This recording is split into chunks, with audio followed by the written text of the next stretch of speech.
Well, good evening, everybody. Thanks for coming. Thanks for coming online. I'd like to call to order the meeting, the bi-monthly meeting of the Board of Mayor and Aldermen, regular voting, as well as work session meeting. Stipulation of members present. There are 9 members that sit on this board. One of us is missing tonight. His name is Alderman John Canipari. Could we please stand for the Pledge of Allegiance?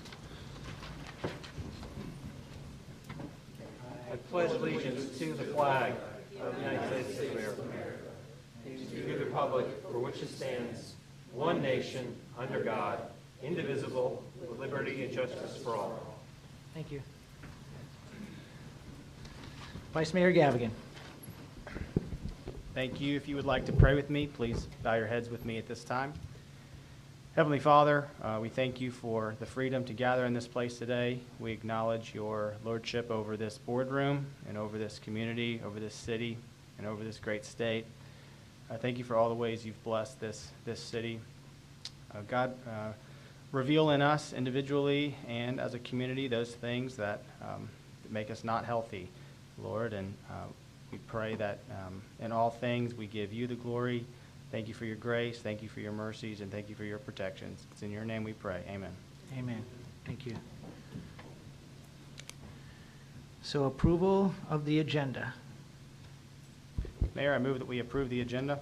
Vice Mayor Gavigan moves to approve the agenda. Second. Seconded by Alderman Pomeroy. Mayor, is that including the consent agenda? The which? The consent agenda? Yes, ma'am. I have a problem with consent. There's an item I'd like to take off the consent, please. Okay, which item?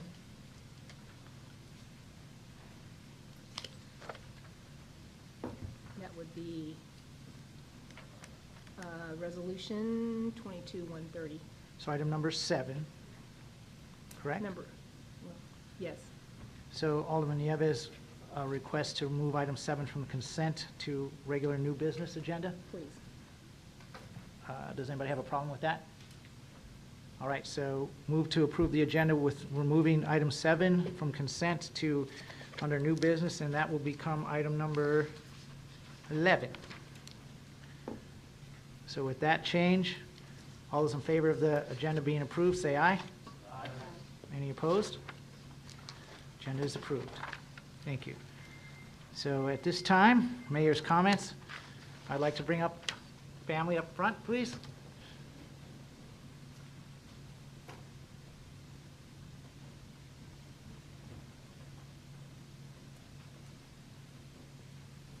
Thank you, guys.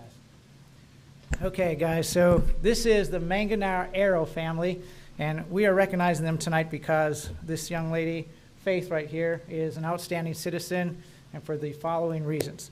I'm going to just give you, I'm going to say a word that means something, but I'll say it one time. JROTC stands for Junior Reserve Officer Training Corps.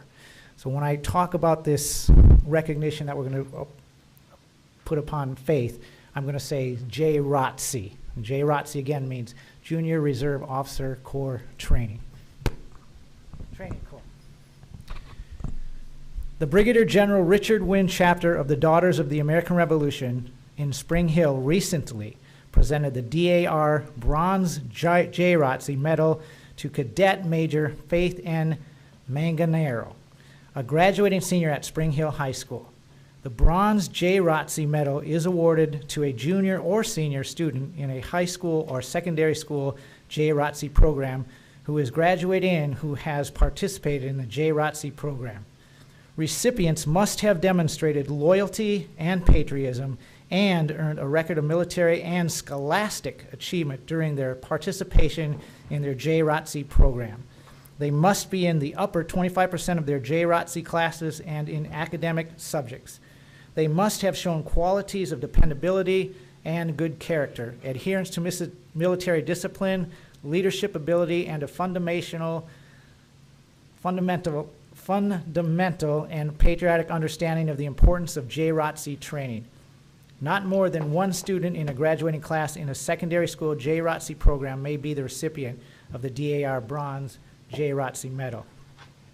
Miss Manganaro is an outstanding senior who has achieved the rank of cadet major and has served as the battalion SC operations officer. She is also a member of the Raider team and the drama club at Spring Hill High School. She is also an accomplished vocalist and featured singer of the national anthem for all the home games. Miss Manganero is joined by her parents, Mr. and Mrs. Manganero, and their brother out in the audience. So, Miss Manganero, please step forward.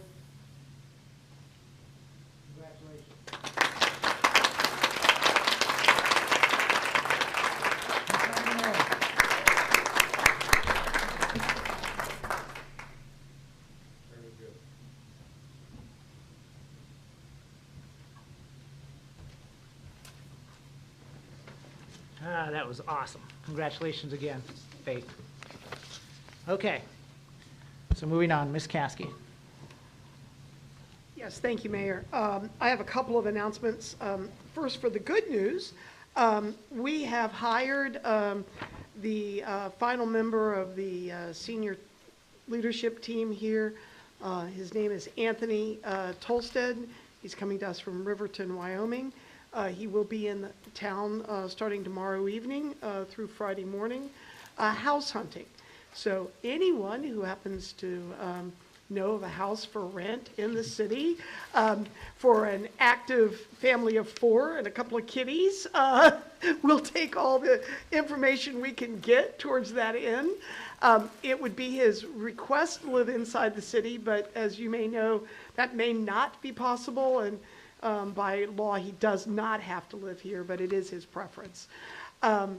So that's the good news. He will not be arriving until August. He's currently the city administrator in Riverton, so he does have to give his board a reasonable notice period, and then he has to move. So that's good news. On the other side, let's talk about water. Last time we issued a water emergency because in the water conservation policy, we could not find the right to go on people's property to turn off their water. A few hours after that, we did find under Code 18-122 that we do have the right for lack of water resources to turn off non-essential usage. And irrigation is considered non-essential uses. So we are this time now, again, turning off irrigation meters. That process was begun late this afternoon, and it will continue until it is complete. We would ask everyone who does not have an irrigation meter, who may be using their domestic supply to water their lawn, to please curtail that use along with any other non-essential uses. We do need to maintain adequate fire protection for the entire city, and at this point, our tanks are dropping fast enough that it is concern. We would not be taking this step if it was not essential to protect life and property. We don't know if that will happen, but we don't want to be caught in the situation where we need it and don't have it. So please do your fellow neighbors and citizens the courtesy of curtailing all essential use. And if you have any questions, we will be happy to answer them and explain any reasoning you happen to need in that regard. Thank you. Thank you, Ms. Caskey. Public hearing items. Ms. Goad. Item number 1, ordinance 2210, an appropriation ordinance for the city of Spring Hill for the fiscal year beginning July 1st, 2022 and ending June 30th, 2023. Item number 2, ordinance 2215, to amend the fiscal year 2021-2022 budget ordinance number 2109, ordinance 2126, and ordinance 2206, providing for revisions to the general impact fees, 1875, capital projects, water and sewer, American Rescue Plan, and stormwater funds. Item number 3, ordinance 2216, to amend Title II, Chapter 3, Spring Hill Municipal Code to Construction Board of Adjustments and Appeals. That will be approved. Item number 4, ordinance 2217, amending the Spring Hill Municipal Code, Title 3, Chapter 1, adding Section 3-102, procedure for the appointment of a city judge. Thank you. At this time, with regards to the public hearing items only, are there any concerned citizens with regards to public hearing items only? Thank you. Moving on, at this time, are there any concerned citizens who wish to approach the podium regarding anything. And if, as you come up, the rules of engagement, sir, are you have 4 minutes maximum to tell us your concerns. And please state your name and where you live. Thank you. Thank you for the opportunity to come before you tonight. I've only come here once before, and that was when the town was inviting us to become a part of the city. And several of my... Sir, I'm sorry, I know you're Mr. Allen, but could you say that for the record, please? Pardon? Could you please state your name and where you live for the record? Oh, my name? Yes, sir. Okay. Sometimes I have a hard time hearing. Too many chainsaws and tractors in the past. I'm Danny Allen. I live at 2837 Hurt Road. Thank you. Which is located at our farm at 2841. Thank you, sir. Thank you. Sorry. Now, I was saying I'm very happy to come this evening. I feel very honored that you would give us some time to get to know each other. My family, part of my family is here in the back. My wife, Martha, back there. My son, Daniel, and his son, Keaton. They reside at our other farm on Dr. Robertson Road, the Allen Brook Farm. We have traveled a long way in our history. We emanated from the hills of DeKalb County, and we probably would still be there had the Corps of Engineers not decided it'd be a really nice thing to stop up the Caney Fork River to keep it from flooding every year. So that was the reason. And it was something that was very traumatic to many of the people of the family, because in the Hollows there were clans. The Allen clans, the Taylor clans, the Page clans, the Atnip clans, and we all had to leave. One of the family members had to be removed. It was just such a traumatic thing for him. My mother was able to find, her name is Violet Allen, she was able to find the property that's located on Hurt Road. At that time, and many years afterwards, it was a dead-end road. It ended at Bud Hurt's farm. He had a dairy.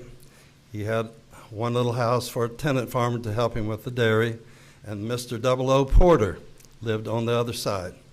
He was a bachelor from Giles County and would regale us often in the evenings with how he used to gravel catfish down there in the Richland Creek and the river. We have many memories from those days, many. And we thought we'd had the ideal place on earth. But as we know, as they learned the hard way, life changes. Transitions come. Progress, as some people want to refer to it. We have been asked to help the city many times, and we have always stepped forward. We have I like to say, the Champs-Élysées of the sewer system on our farm. It's Broadway, it's Fifth Avenue, whatever you want to say. Everything comes through the Allen farm. Luckily, it's hidden from view. And we were just really happy to help the city do this. Then we had the opportunity to build a school on our land. First was considered perhaps a middle school, and then Williamson County said, no, it'd be better if we had an elementary school because it'd be better because kids wouldn't be coming over so much. So we did that. We did it gladly, and they named it in honor of my mom, Violet Allen, who was the pioneer person that set up the special ed program from Williamson County, and it's renowned throughout the state. We're very proud of it. Mother was still alive a few years ago when Allendale graduated its first class that had gone through, and that was a proud moment for her. we have,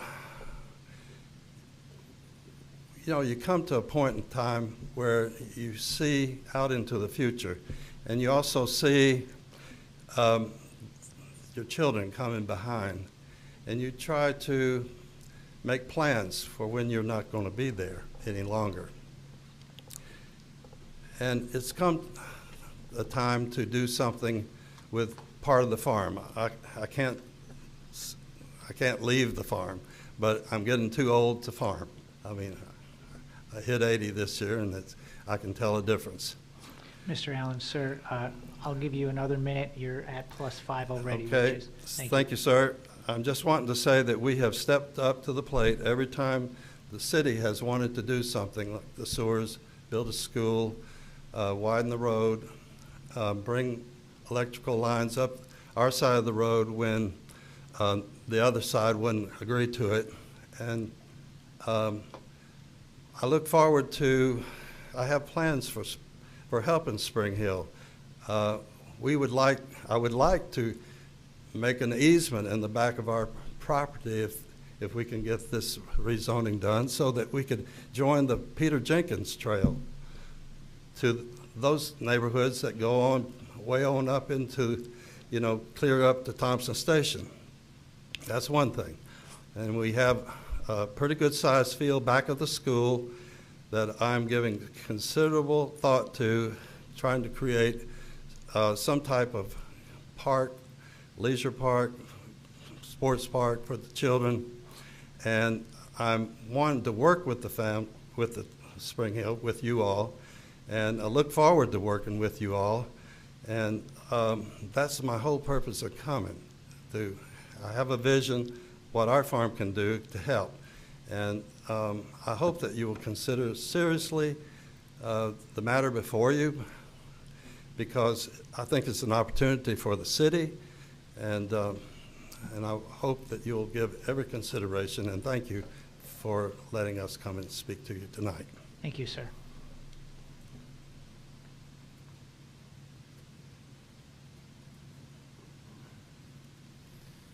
Good evening, everyone. My name is Adam Crunk with Crunk Engineering. I'm here representing the property owner and the developer for the rezoning along Hurt Road this evening. I just want to highlight a few points that you can see in your packet. You'll notice that the Spring Hill Rising 2040 plan lists this area as residential neighborhood uses. Within residential neighborhood uses, it encourages development of low and moderate density, to which we think R2 zoning fits well within.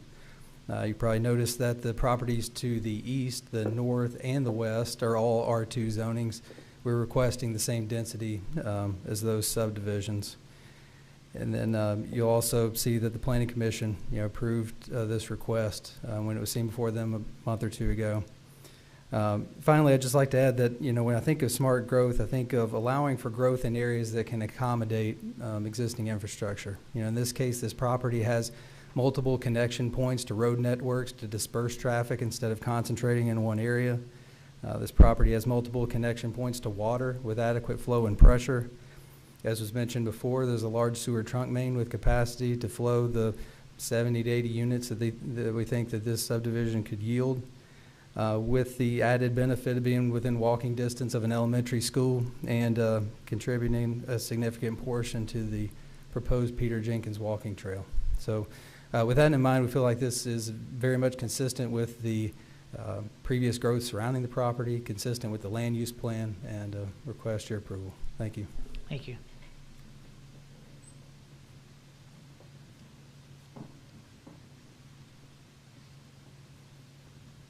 Mayor Hageman, members of the board, my name is Douglas Berry. I'm an attorney with Miller Martin Law Firm in Nashville. My southerly address is 1735 West Harpeth Road, Franklin, Tennessee, which is on a farm in which I grew up. I also live in Nashville. I'm here tonight representing John Mayer Builders, Inc., who's under contract to purchase the Hurt Road property. I'm also was very excited and delighted to see Mr. Danny Allen for the first time in 52 years when he taught me French at Battleground Academy, and was one of those people who was a life changer, and thank goodness for people like Danny.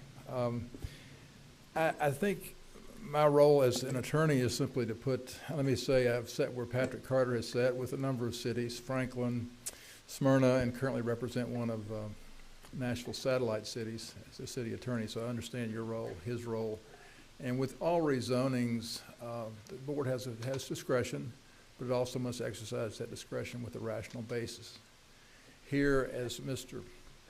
Crump has pointed out, you have a support from the long-range plan or land use plan, positive recommendations from the Planning Commission, positive recommendations from planning staff, and all the surrounding zoning is compatible with this rezoning request.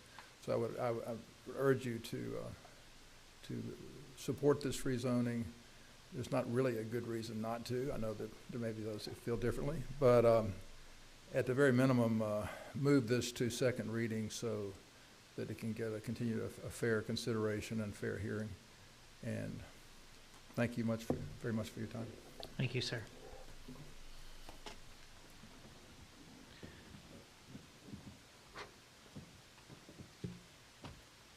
Good evening, Alderman and Mayor Hagman. David Hubner, 2108 Burgess Lane in Wingate Estates.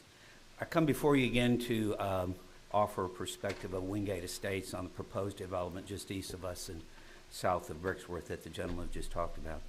I believe I'm conveying the sentiment of most of the folks in Wingate, over 2,500 people. I've served there 17 years as HOA president, so I feel like I know the people pretty well.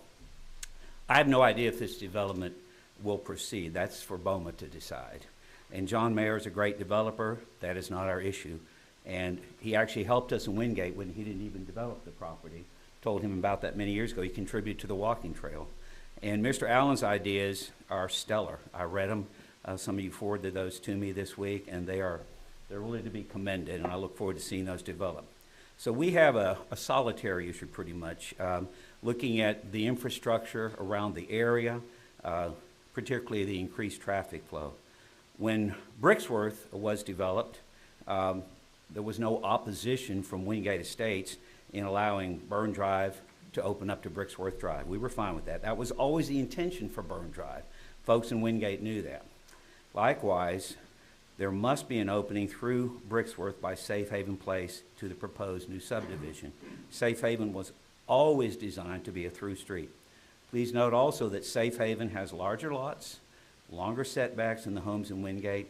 It's also a wider street than both Burn Drive and Hurt Road. The traffic plan that calls only for input in entry and exit points through Burn Drive and Hurt Road does not meet the traffic standards of the Spring Hill Rising 2040 plan. Hurt Road is narrow, has no curbs, and has no shoulders. I am glad it's paved. Burn is a narrow street, with frequent parking on both sides and constant pedestrian flow. In fact, it's a nightmare to many Wingate residents. There are a lot of kids there, and it's already congested. So we hope BOMA will consider this need for improved street infrastructure and traffic flow as part of the development plan if it proceeds. It's just common sense and would lean not on just Wingate and Benevento to handle the increased traffic flow, but also Brixworth. We must all do our part in linking up with new developments in a manner that is fair and smart for all neighboring communities involved. I thank you for your time. Thank you.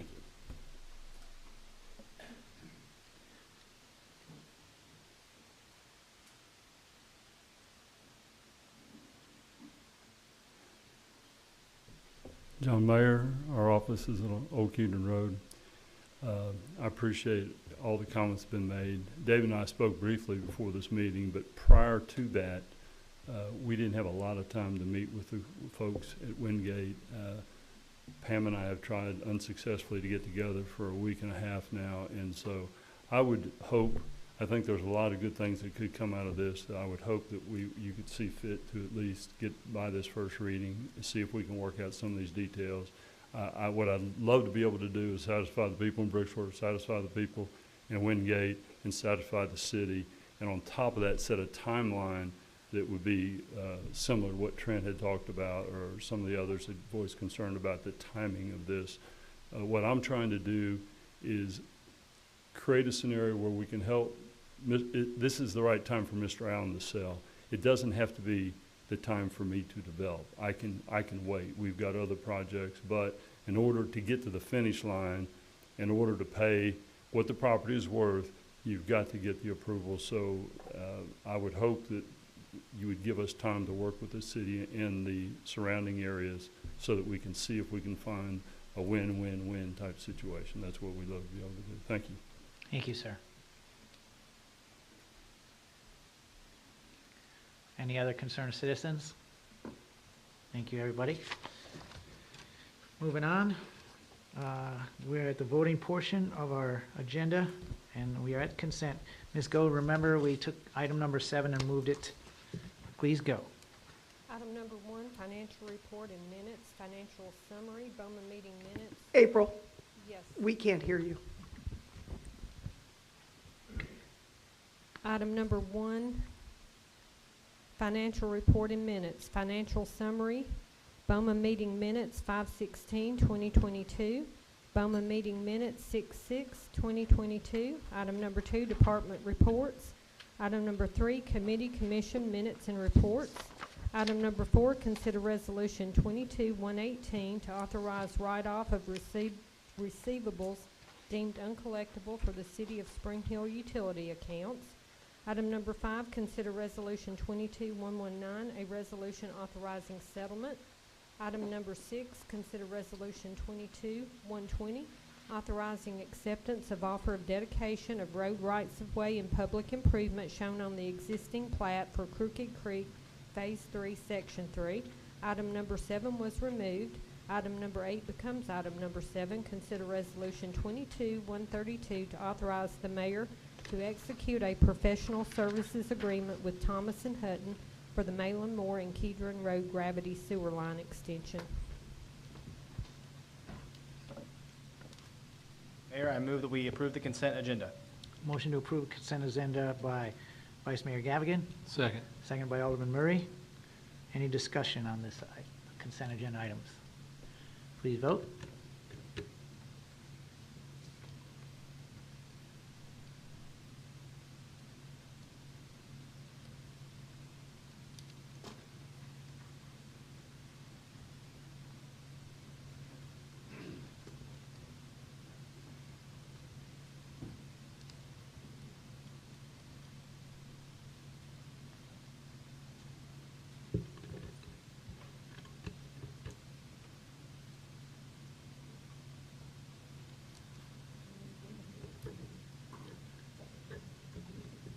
Try it again.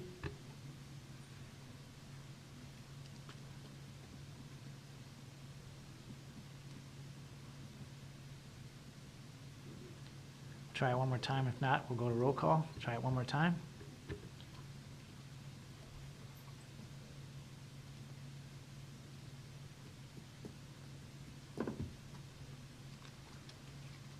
If it makes you feel any better, we've soon got a new system coming. We're just working out the timing of it.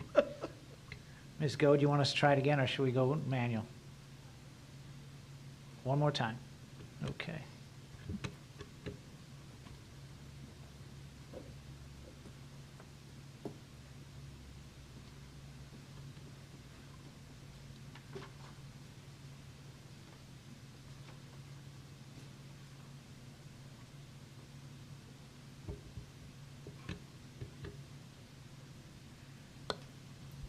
Okay, let's go manual. I'll start at Alderman Pomeroy. Yes?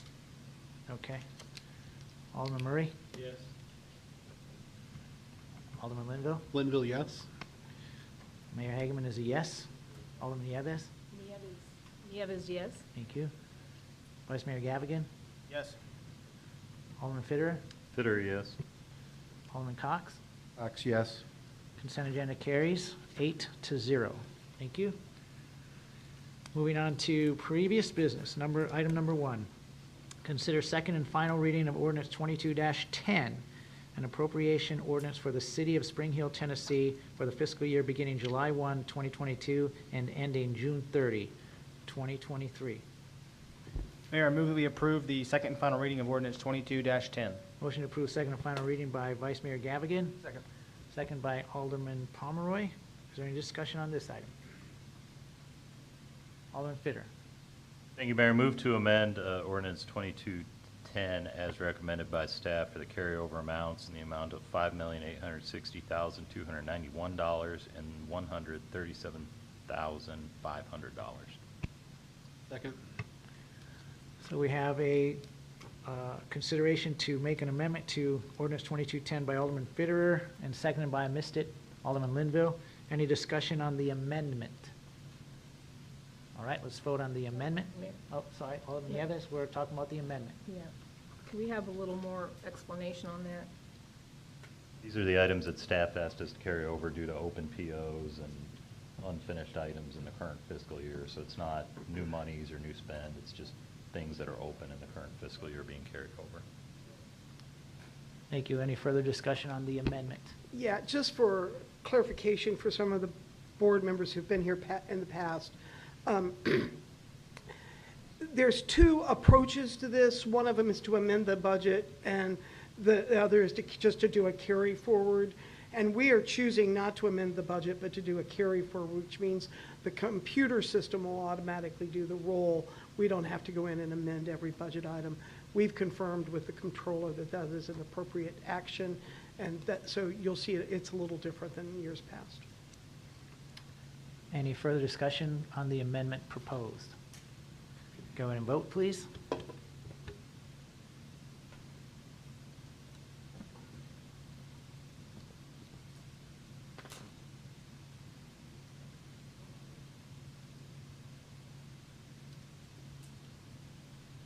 All right, we're going to go manual. We are going manual. I'm going to solicit the roll call for the amendment to 2210. We have a motion by Alderman Fitter, seconded by Alderman Linville. Alderman Pomeroy. Vote yes, no, or Oh. Pomeroy, yes. Alderman Murray. Murray, yes. Alderman Linville. Linville, yes. Mayor is a yes. Alderman Nieves. Nieves, yes. Vice Mayor Gavigan. Yes. Alderman Fitterer. Sure, yes. Alderman Cox. Cox, yes. So the amendment to 2010 carries 8-0. Thank you, Board. Now we are back to the resolution, or I'm sorry, the ordinance 2210 as amended. Is there any discussion? Alderman Murray. Excuse me, thank you, Mayor. I just wanted to revisit with Pam. I didn't see Parks and Rec Commission or the Historical Commission on the legislative lines, and I know we talked about the budgeting of, but moving it to another area. I just wanted to see, get some clarity on that to make sure that that's included. Yes, it appears that that has somehow inadvertently gotten removed. So I do believe there are some other amendments that need to be made of things that were missed. And so we would recommend that you add the $30,000, 15 for Historic Commission and 15 for Parks and Rec Commission to that budget line item. We'll take care of where. Still discussing Alderman Nieves, ordinance 2210. Are we adding that now? Is that what There's a big amendment yet to be made. Not big. Those dollar figures were included in the amendment we just made. Okay, okay, sorry. That- So it wasn't that was just carry just- forward. It Yeah, was it was the carry everything. forward and Yeah. the add-on. Okay, thank you. I missed that. Sorry, I thought it was just the That carry was forward. just addressed. Yeah, sorry about that. That's on me. All right. Yep, sorry. Great job, Alderman Murray, for the record. Thank you. Yeah. Alderman Nieves, we are discussing as amended ordinance 2210. Yes, ma'am. Okay, well, my questions and comments were based on the budget that I came in here with. So whatever I'm saying here now may not be exactly correct. However, at least in the numbers, I'm looking at the general summary, just kind of going through this, that the year 22 for the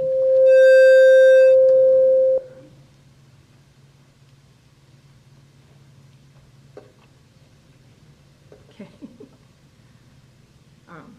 It shows here under the general summary that for the end of 22 budget, it ended with $35,542,470 for revenues, And then it shows for the '23 budget is 48,222,000 and some, with a projected increase of over $12 million for revenues. That's for revenues. But when it comes to the expenditures here, it's showing for '22 the expenditures were over $28 million. For '23, those expenditures are budgeted for over $47 million, with that's about almost $19 million added debt, which from what I've looked at is mostly recurring salaries. This is salaries and contract services. And the general fund, you know, my question actually is for the general summary, like on line 44 here, shows $48 million in revenue, approximately, which is about 12 million more than last year's budget, which is great, but 18 million in new debt.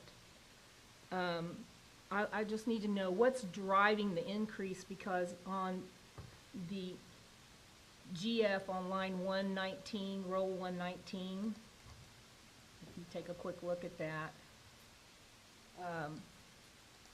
under miscellaneous, it's showing here that the general fund line at 119 shows a 9.9 million contribution from the fund balance. So it looks like the fund balance is actually covering the difference for this new debt, as well as under the general summary, line 41 here, the total expenditures of 28 million in '22 to 47 million in '23. When I look at the revenue versus the spend, and given that the majority of that is labor and contract services, the best I could tell here, my question, Pam, I guess I would be asking you directly, is how are we gonna afford this for the next year, especially if these are reoccurring? It looks like this is coming from fund balance to cover that. Is that correct? No. Okay. So, first of all, let's make sure that we're not using debt when we mean expenses, because debt is different from expenses.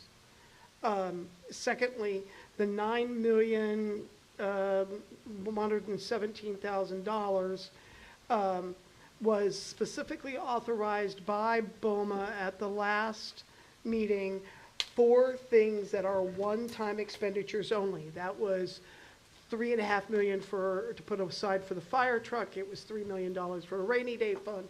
It was $1 million for a fire truck, and then it was dribs and drabs of another $1 million. Ms. Okay? Caskey, you said, what was the first $3.5 million for it? To put aside for a new fire station. I think I said station. truck. I meant For the record. station. Yeah. Thank you. Yeah, for a new fire station. So that $9 million, yes, that does make it look like we're wildly growing our budget. But what we are doing is taking an amount of surplus fund balance that we have that far exceeds what our minimum and maximum policies are, and applying that to do things that need to be done within the organization. And all of those were approved by a majority vote of the BOMA. So when you take that out of the equation and look strictly at the difference between what we budgeted for last year versus what we're budgeting for next year, there's about a $2 million increase. And yes, those are ongoing costs, but we have seen those revenues grow in our sales tax fund, and we specifically will be increasing our building permit fees to cover some of them. So there is a direct revenue attached, and this budget is balanced to $500,000 on operating revenue alone. The $9 million absolutely tracks 9917 to 9917 of capital outgo. Yeah, I see where the numbers were, but first of all, there's no real clear indication of what that fund balance is doing. I understand we've had the different things, but there's nothing here indicating that clearly to me. And the fact that a lot of this, though, is, I mean, when you look at the cost or the expenses now for staff, for labor and for the contract services, they look like those are gonna continue to go up.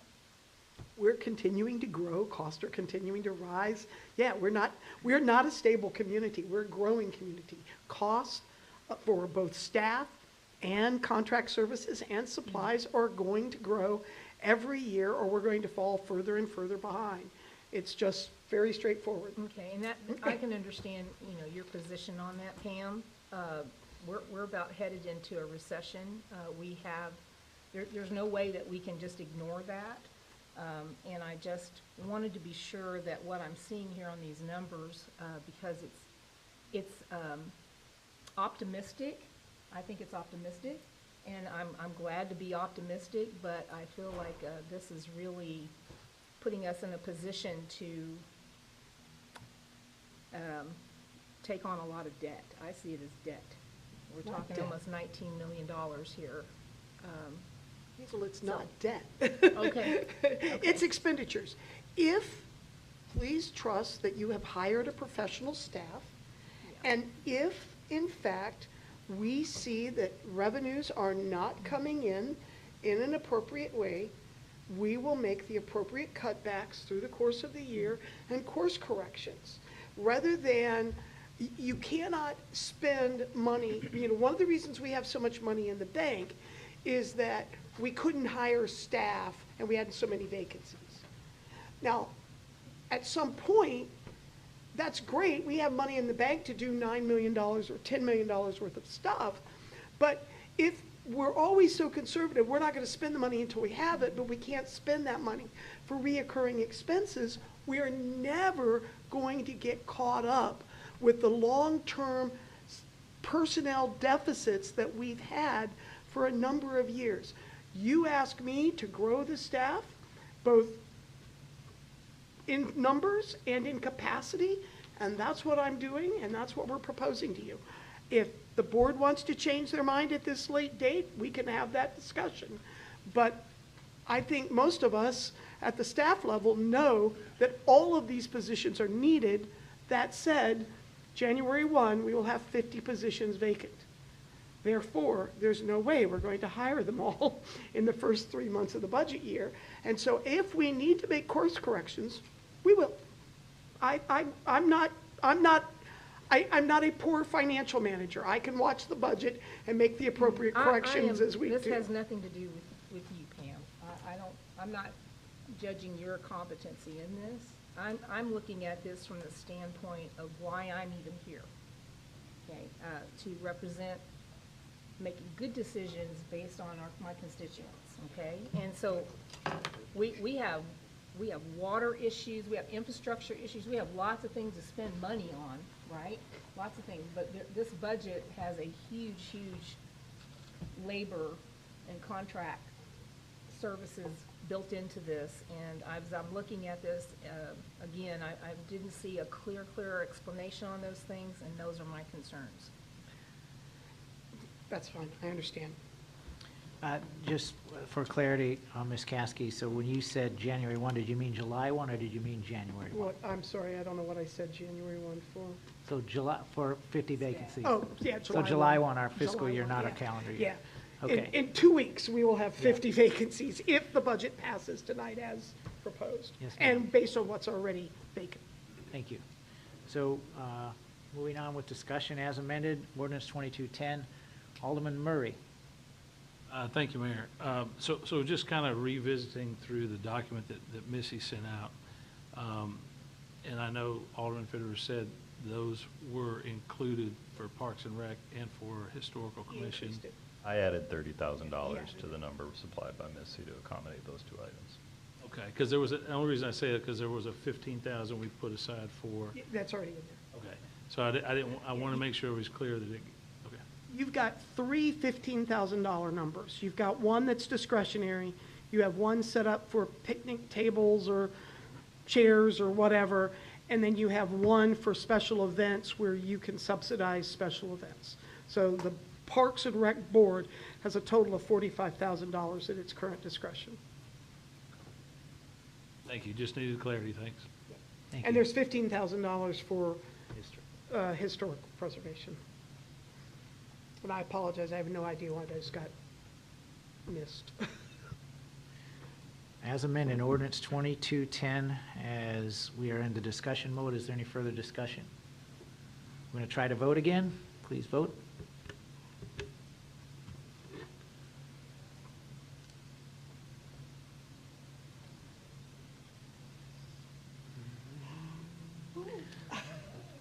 Item number 1, second and final reading, ordinance 2210 carries 7-1. Thank you, board.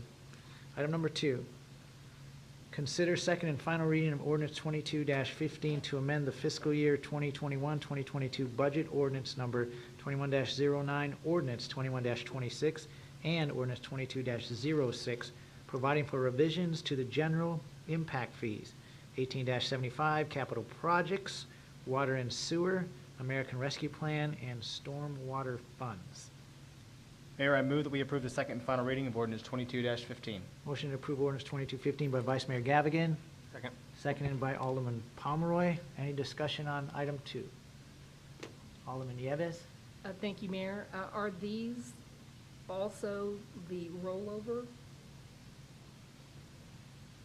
These are current this year budgets that need to be adopted to bring our budget in compliance with the comptroller for things that need to be done this year or will be done this year. And I think they're all revenue neutral, so they take out money that we already have identified. Any further discussion? Please vote.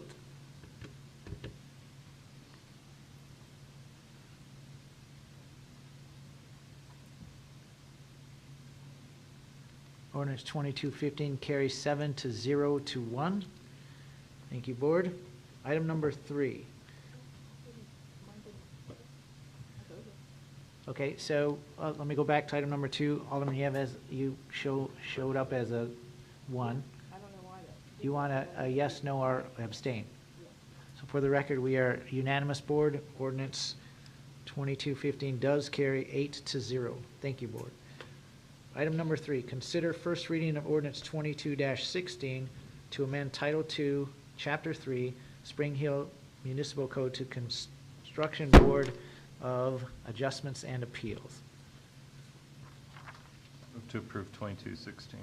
Motion to approve ordinance 2216 by Alderman Fitterer, Second. second by Alderman Murray. Any discussion on this ordinance?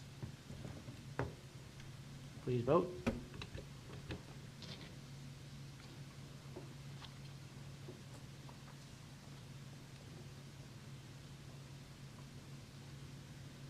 Ordinance 2216 carries 8-0, unanimous. Thank you, board.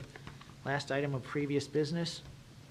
Item 4, consider second and final reading of ordinance 22-17, amending Spring Hill Municipal Code Title III, Chapter 1, adding section 3-102, procedure for the appointment of a city judge. Mayor, I move that we approve the second and final reading of ordinance 22-17. Motion to approve ordinance 2217 by Vice Mayor Gavigan. Second. Second by Alderman Pomeroy. Any discussion? Please vote.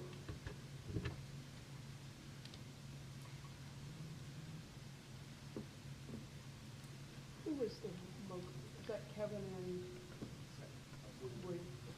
Ordinance 2217 carries 8-0, unanimous. Thank you, board. Moving on to new business, consider resolution 22-122 to acknowledge certified tax rates.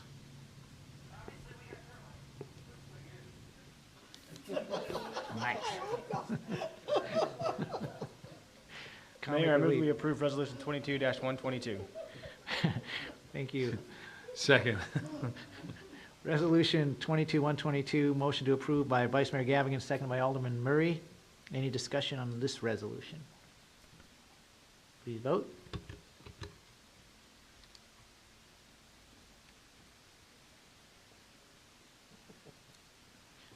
(22-122) resolution carries 8-0. Thank you, board. Item number 2, consider resolution 22-123 to authorize the purchase of a new police vehicle. Mayor, I move that we approve resolution 22-123.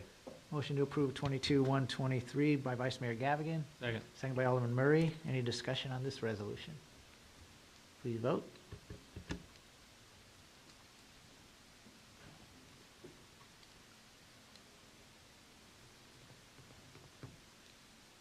Resolution 22-123 carries 8-0. Thank you, Board. Item number 3, consider Resolution 22-124 to authorize the extension of construction hours for T.W. Ryerson Contractor LLC. Mayor, I move that we approve Resolution 22-124. Motion to approve 22-124 by Vice Mayor Gavigan, Second. seconded by Alderman Pomeroy. Any discussion on this resolution? Please vote.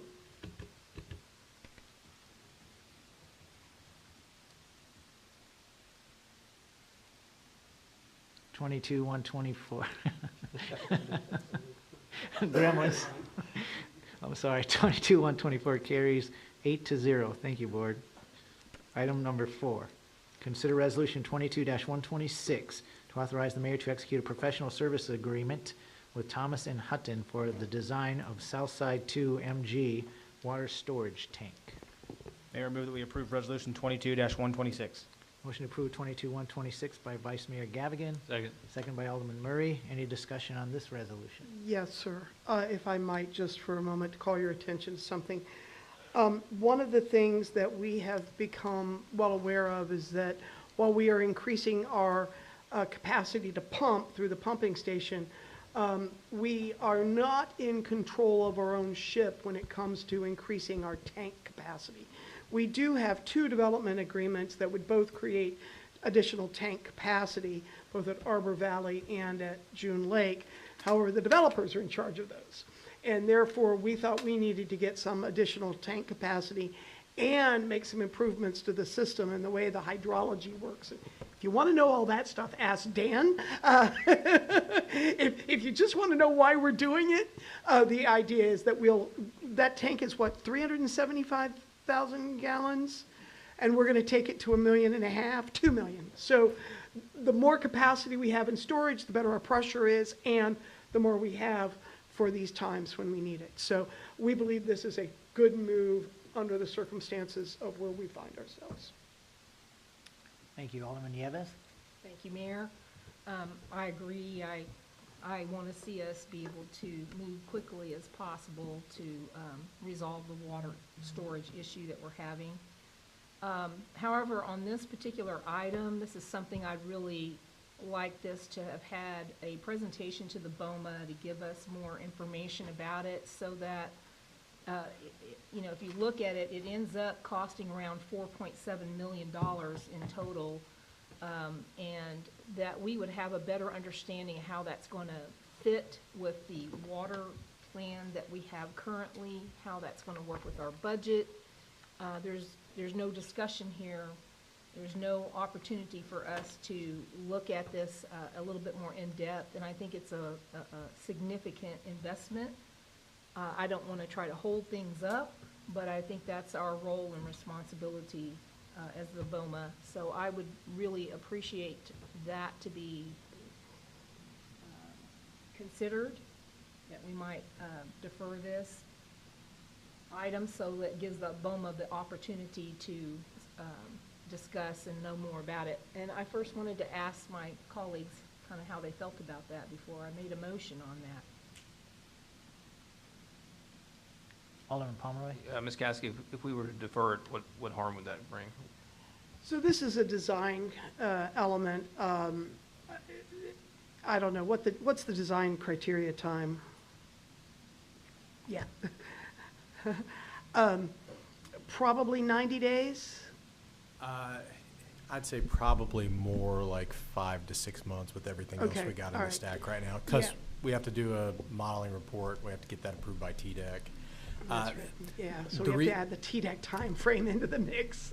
The biggest part of why I went ahead and put it up is because in that quote that's attached where you saw it's close to $5 million on the estimated cost, the thing that I was more concerned about was the lead time in getting it done and constructed. You saw a time frame estimated nearly 500 days just for construction, and if you add in 4 to 6 months for design and permitting and approval on the front end of that, you could be almost 3 years out to actually have the tank coming out of the ground. So, like Pam said, we've got the Arbor Valley, but we're not in the driver's seat. We're reimbursing on that. We're working on the June Lake agreement. We haven't presented that to you guys yet, but that'll be coming soon. And then this one, so you've got 2 separate chains with 2 different development groups, and then one that's purely the city on our own. Surely with all 3 efforts going at the same time, we'll get one sooner rather than later, so. This is purely my answer to that. Will 2 weeks hurt? It just puts us 2 weeks longer on a very long project. That said, the lead time is so long. I think my approach would be, let's get it designed. Let's see what the real cost is. Let's see what the real impact is. And then when we start to commit to the real money, now let's talk about what it means and all of that. I don't think anybody should at this point be questioning that we don't need more storage, but it's how we're going to get it that is going to matter. And, you can defer this. It's 2 weeks. It's your call. So I'm not sure what else we could tell you other than we need it. Any different. We don't have a design, so we really don't know exactly what it's going to cost us, and all of that. So, he's taken a stab at it, but who really knows until the design is done? So it's really up to you.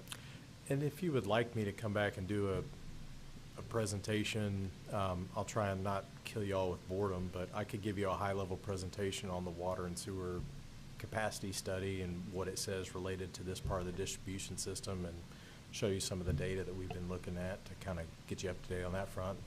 And I'll try and keep it under 5 minutes, but no promises.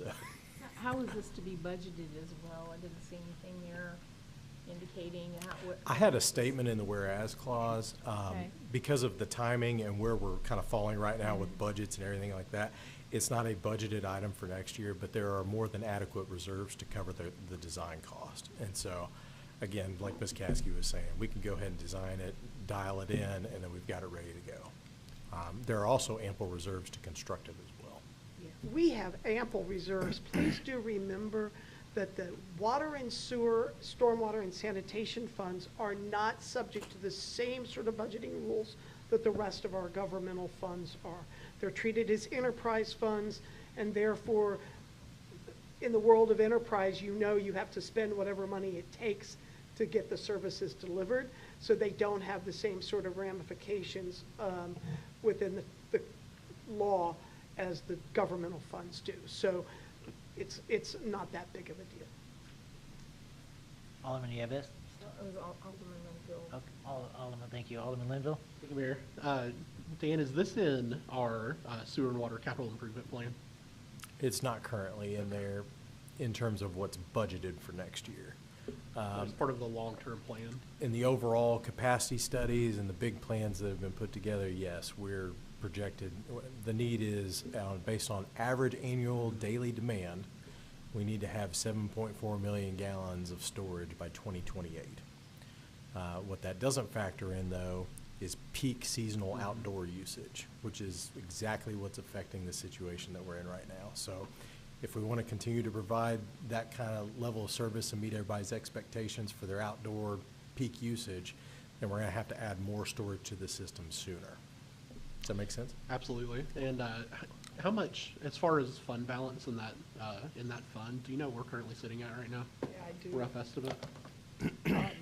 If Dan doesn't have it memorized, I have it right here. I don't have the individual breakdown. I know all of the different buckets put together, it's about $49 million. Yeah. And this project will be about 4? Factor in design, 5? CEI, and everything, it's probably more like 5.5, 5.6, Okay. something like that. Yeah, so, yeah, there's adequate reserves, not to mention that we also are putting together a consolidated agreement with, for state revolving loan funds that's very attractive because there's some financing there that might actually get forgiven, and very good debt, percentage rates, and we could carry that in to preserve fund balance. We'll have to figure that out at the time. Again, we're so far away from being able to make those decisions right now. And we picked the south side tank because it's currently such a small amount of our system. We own the property for it. And because of the way it's designed right now, sometimes it's actually almost more problem than it's worth. Yeah, that's accurate. You know, for the record, so is this tank right here. Almost more problem than it's worth sometimes. So it does give us some capacity, but it doesn't really help us as much as we need it to. So this not only provides the storage that it needs, it also provides some system improvements in a broader way. I think for me, as far as we have a clear need for peak water storage, that's what we're seeing right now with the issues that we're dealing with as far as, you know, having to cut off irrigation lines to our citizens right now. And then just with the financial situation where in an enterprise fund, we're sitting $40+ million for infrastructure improvements that are available. I think this is a no-brainer. I won't be supporting deferral tonight because I think it's important for us to move this forward quickly. Alderman Fitterer. Thank you. So if I remember right, this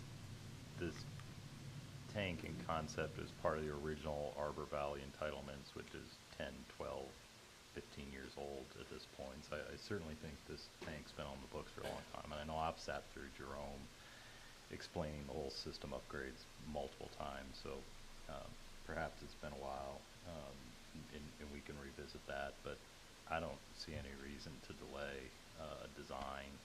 And then certainly between today and the June length tank, or either of those tanks coming back for actual construction dollars, we can have Jerome come in and do the dog and pony show with you or something again and get everybody on the same page again. But I think this has been a long planned, well-documented need for the project. Alderman Nieves. Yeah, there's no doubt that it's on the 2018 study, this particular location, and I'm not questioning that at all. My point is just that, I mean, we go over in depth over a fire truck costing a couple of million. Why wouldn't we have a little more discussion on this? I believe that is the appropriate way for the BOMA to make decisions like that we have good information on it. It's not a little bit of money for the design. Maybe it is to some people, but not to me. And so that's all I'm asking. So if the board is not going to support that, I'm not going to go forward with the deferral. Okay. So we are on item 4. Consider resolution 22-126. We have a motion to approve and a second. Is there any further discussion? Please vote.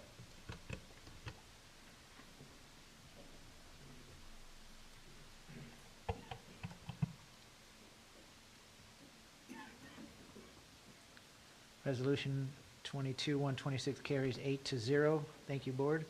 Item number 5, consider resolution 22-127 to approve the submittal of the new police department headquarters building construction plans to the Spring Hill Planning Commission. Mayor, I move that we approve resolution 22-127. Motion to approve 22-127 by Vice Mayor Gavigan. Second. Second by Alderman Murray. Any discussion on this item? Please vote.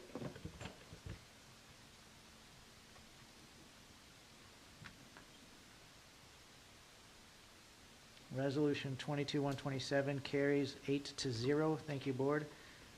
Item number 6, consider resolution 22-128 to approve carryover of outstanding purchase orders for fiscal year 2022 to fiscal year 2023.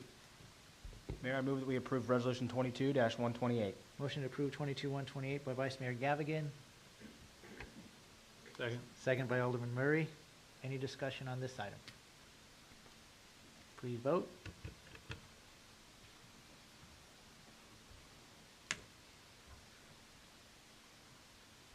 Twenty-two, 128 carries 8-0. Thank you, board. Item number 7, consider resolution 22-129 to approve intent to commit construction funds for the Countess Roundabout in fiscal year 2023. Mayor, I move that we approve resolution 22-129. Motion to approve 22-129 by Vice Mayor Gavigan. Second by Alderman Pomeroy. Any discussion on this item? Please vote.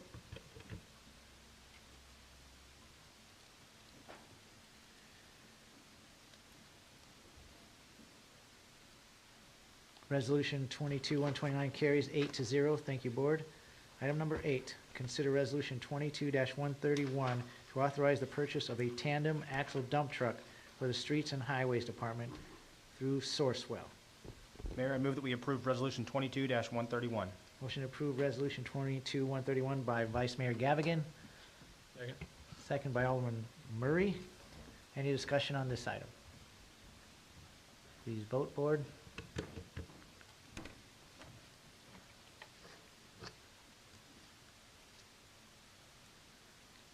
Twenty-two, 131 carries 8-0. Thank you, Board. Item number 9, consider Resolution 22-133 to amend the employment contract between the City of Spring Hill and Pamela S. Caskey. Mayor, I move that we approve Resolution 21-133. Motion to approve 21-133, Second. seconded by Vice Mayor Gavigan, seconded by Alderman Murray. Any discussion on this item? Please vote.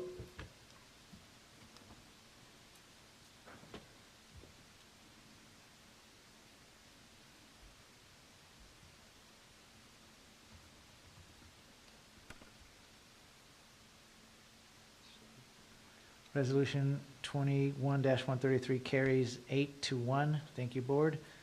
Item number 10, consider first reading of ordinance 22-13, which is the rezone of 1168-2022 to amend ordinance 18-21, the same being the zoning ordinance and the official zoning map of the City of Spring Hill by rezoning approximately 33.7 acres of property known as Williamson County Tax Map 166, partial 003.00 from AG agricultural to R2 residential. Mayor, I move that we approve the first reading of ordinance 22-13. Motion to approve ordinance 22-13 by Vice Mayor Gavigan, Second. second by Alderman Murray. Any discussion on this item? Alderman Fitterer. Thank you, Mayor. Like I said a couple of weeks ago, I think there's an opportunity here to put a timer on development to ensure that Buckner Lane, which is a key project, key arterial road project in the immediate vicinity, is completed prior to any kind of vertical construction. So I'm going to make an amendment to do that. Move to amend ordinance 22-13 by adding section number 2, no vertical construction shall be allowed until either completion of Buckner Lane widening project or 24 months from the passage of this ordinance. So we have an amendment proposal by Alderman Fitterer for ordinance 22-13. Is there a second for the amendment proposal? Second. Second by Alderman Murray. Is there any discussion on the amendment? Please vote. Alderman Linville. Ms. Caskey, what's our timeline on the Buckner Lane widening project for that southern portion right now? We are anticipating that so remember we have 3 pieces of this. We have the northern section, we have the southern section divided into 2, north and south. Southern, yes. So are you asking me about the southern yes. section? That's the one we're starting on? Or is that the one, hold on, I actually have that information right here. Let me just pull it out and find it. The Buckner Lane south northern segment should be in construction by June of 23. The southern segment should be completing right away with construction beginning in fall of 23. I would say 12-month, 14-month construction period. You think 18? Okay, 18-month construction period. So let's say early 25? Rough, probably, okay. So if we start the northern section first and the southern section second, I would say fall of 25, after construction season of fall of 25 would be final completion date on the entire project. And by that time, the northern section, the real northern section, should also be complete. So we are having a discussion on an amendment proposed by Alderman Fitterer to change or to add some verbiage to ordinance 22-13. Any further discussion on this proposed amendment? Alderman Linville. Thank you, Mayor. Yeah, The reason, obviously, the reason for my question is the timeline that Alderman Fitter put on the amendment there. Looks like we would be more like 36 months out before the improvement would be created. I think it's important right now in Spring Hill with our roads already being overtaxed, so we have those significant improvements in place before we continue to add to the traffic. So I would be in support of a 36-month, but 24. It sounds like we would still be directing new traffic into bottleneck at that point. I'm not married to my proposed timeline. I can be talked into changing something if that's I would be more supporting appealing. 36. Pause to see if there's other discussion. So, all right, any further discussion on this amendment? Alderman Pomeroy. Thank you, Mayor. I agree with Alderman Linville. I would be on the 36. All right, so before I move on, ask for more discussion, are we saying 36 versus 24? Is that your new amendment language? Alderman Fitter. I was going to wait till everybody spoke, and then I'll amend my, Okay. withdraw Vice- my amendment and amend. Vice Mayor Gavigan. Alderman Fitter, I will also support 36, but not 24. Mayor, withdraw my amendment, move to amend ordinance 22-13 by adding a section number 2, no vertical construction shall be allowed until either completion of the Buckner Lane widening project or 36 months from the passage of this ordinance. So with the new verbiage, is there a second? I'll second. Thank you. So the new amendment to the amendment by Alderman Fitter is seconded by Alderman Murray, with the language changing to 36 months before any vertical construction can happen. Is there any discussion on this? Please vote. We are voting on the amendment.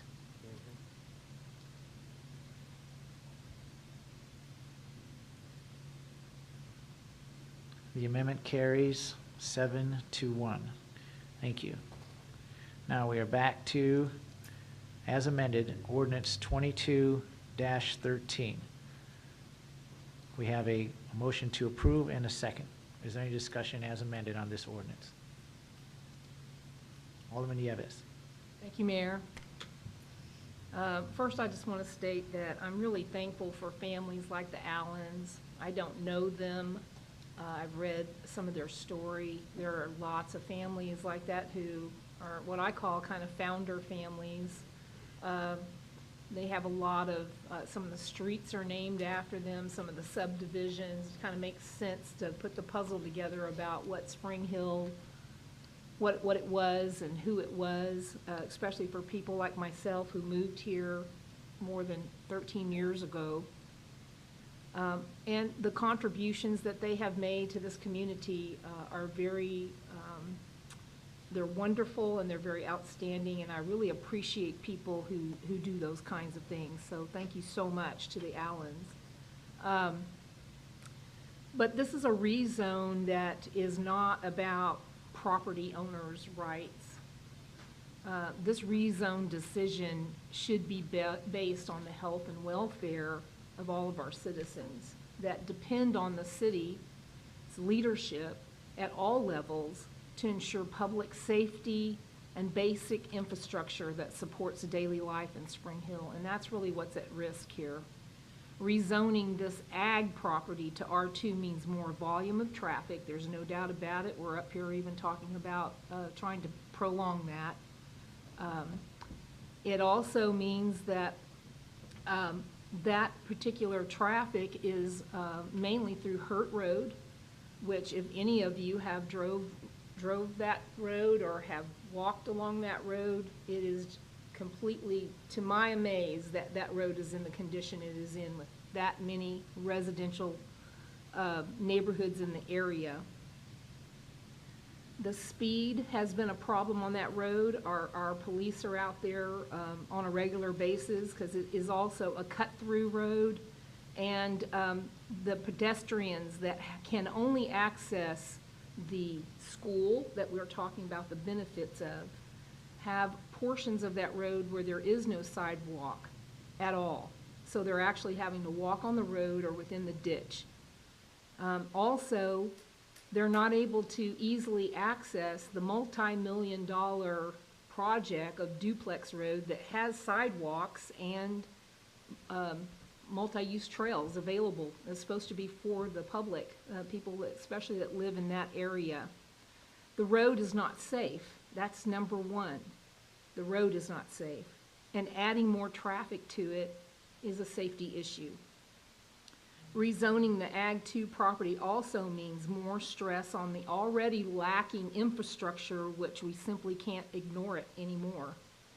And I'm not saying anyone up here has purposefully done that, but I have looked back, I've read all these studies, and I can tell you that for years and years we've had infrastructure issues, and we continue to add to that. And this will aggravate that even more. We've had aggressive growth that we've allowed, and that's indicative of the water issues that we're having right now.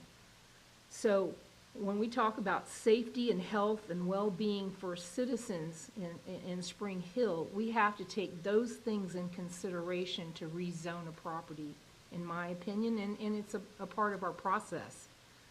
The Planning Commission approved this, and once again, I hear even tonight, the Spring Hill Rising 2040 comp plan is cited for approval of this particular rezone because it shows in the comprehensive plan that this is a residential neighborhood area designation.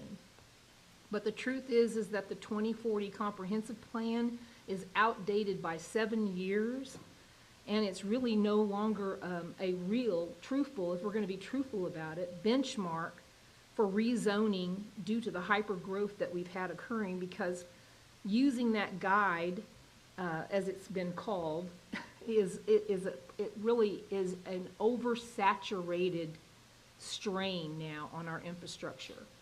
Those things were originally outlined in the comprehensive plan when we did not have as much development as we have now. We have oversaturated that. So the infrastructure at that time also, up until now, has not kept up with that development. We cannot deny that. So rezoning that property, we know that the next step will be for development. It's even been stated.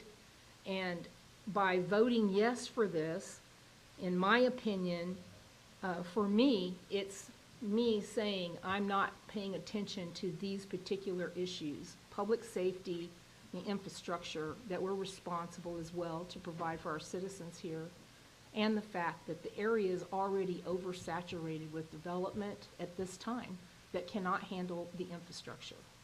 So I will not be supporting this, and I encourage all of you to stand up and not allow more development in areas that we can still have some control and protect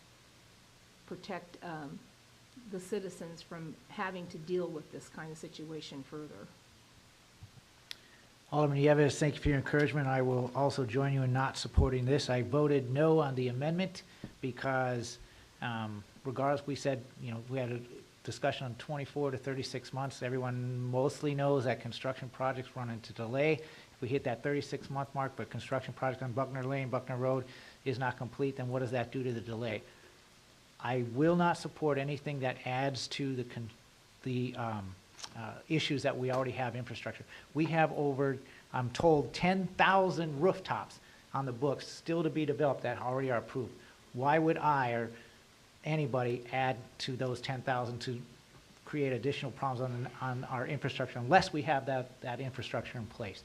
So I cannot, out of good conscience, support anything to the citizens that I represent to build any more rooftops until we tackle and fund and fix some of the infrastructure issues that we have.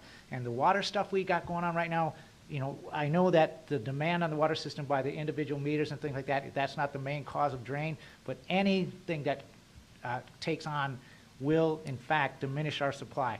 So why would I add even more to that? I will not. Thank you, Alderman Nieves. Good job. Alderman Bitterer. So respectfully, we put 2 triggers in that amendment that just passed. So should there be a delay in construction projects, that's accommodated in the amendment that just passed. Given the timing in that amendment, we're going to have the interchange open, we'll have Buckner Lane done. If TDOT stays on schedule, Highway 31 will be in construction. I think it's fair to state that traffic patterns in Spring Hill are going to be dramatically different when this trigger expires than current state today. Given that the plating process has a state mandated vesting life, I think the next thing that's going to happen on this property is nothing for several years, because they're not going to go through a plating process only to have the vesting rights expire. And certainly that plating process will trigger a traffic impact study that will be based upon completed major arterial road projects and changing traffic patterns. So if you're able to correctly predict the crystal ball, you're better at it than I am, but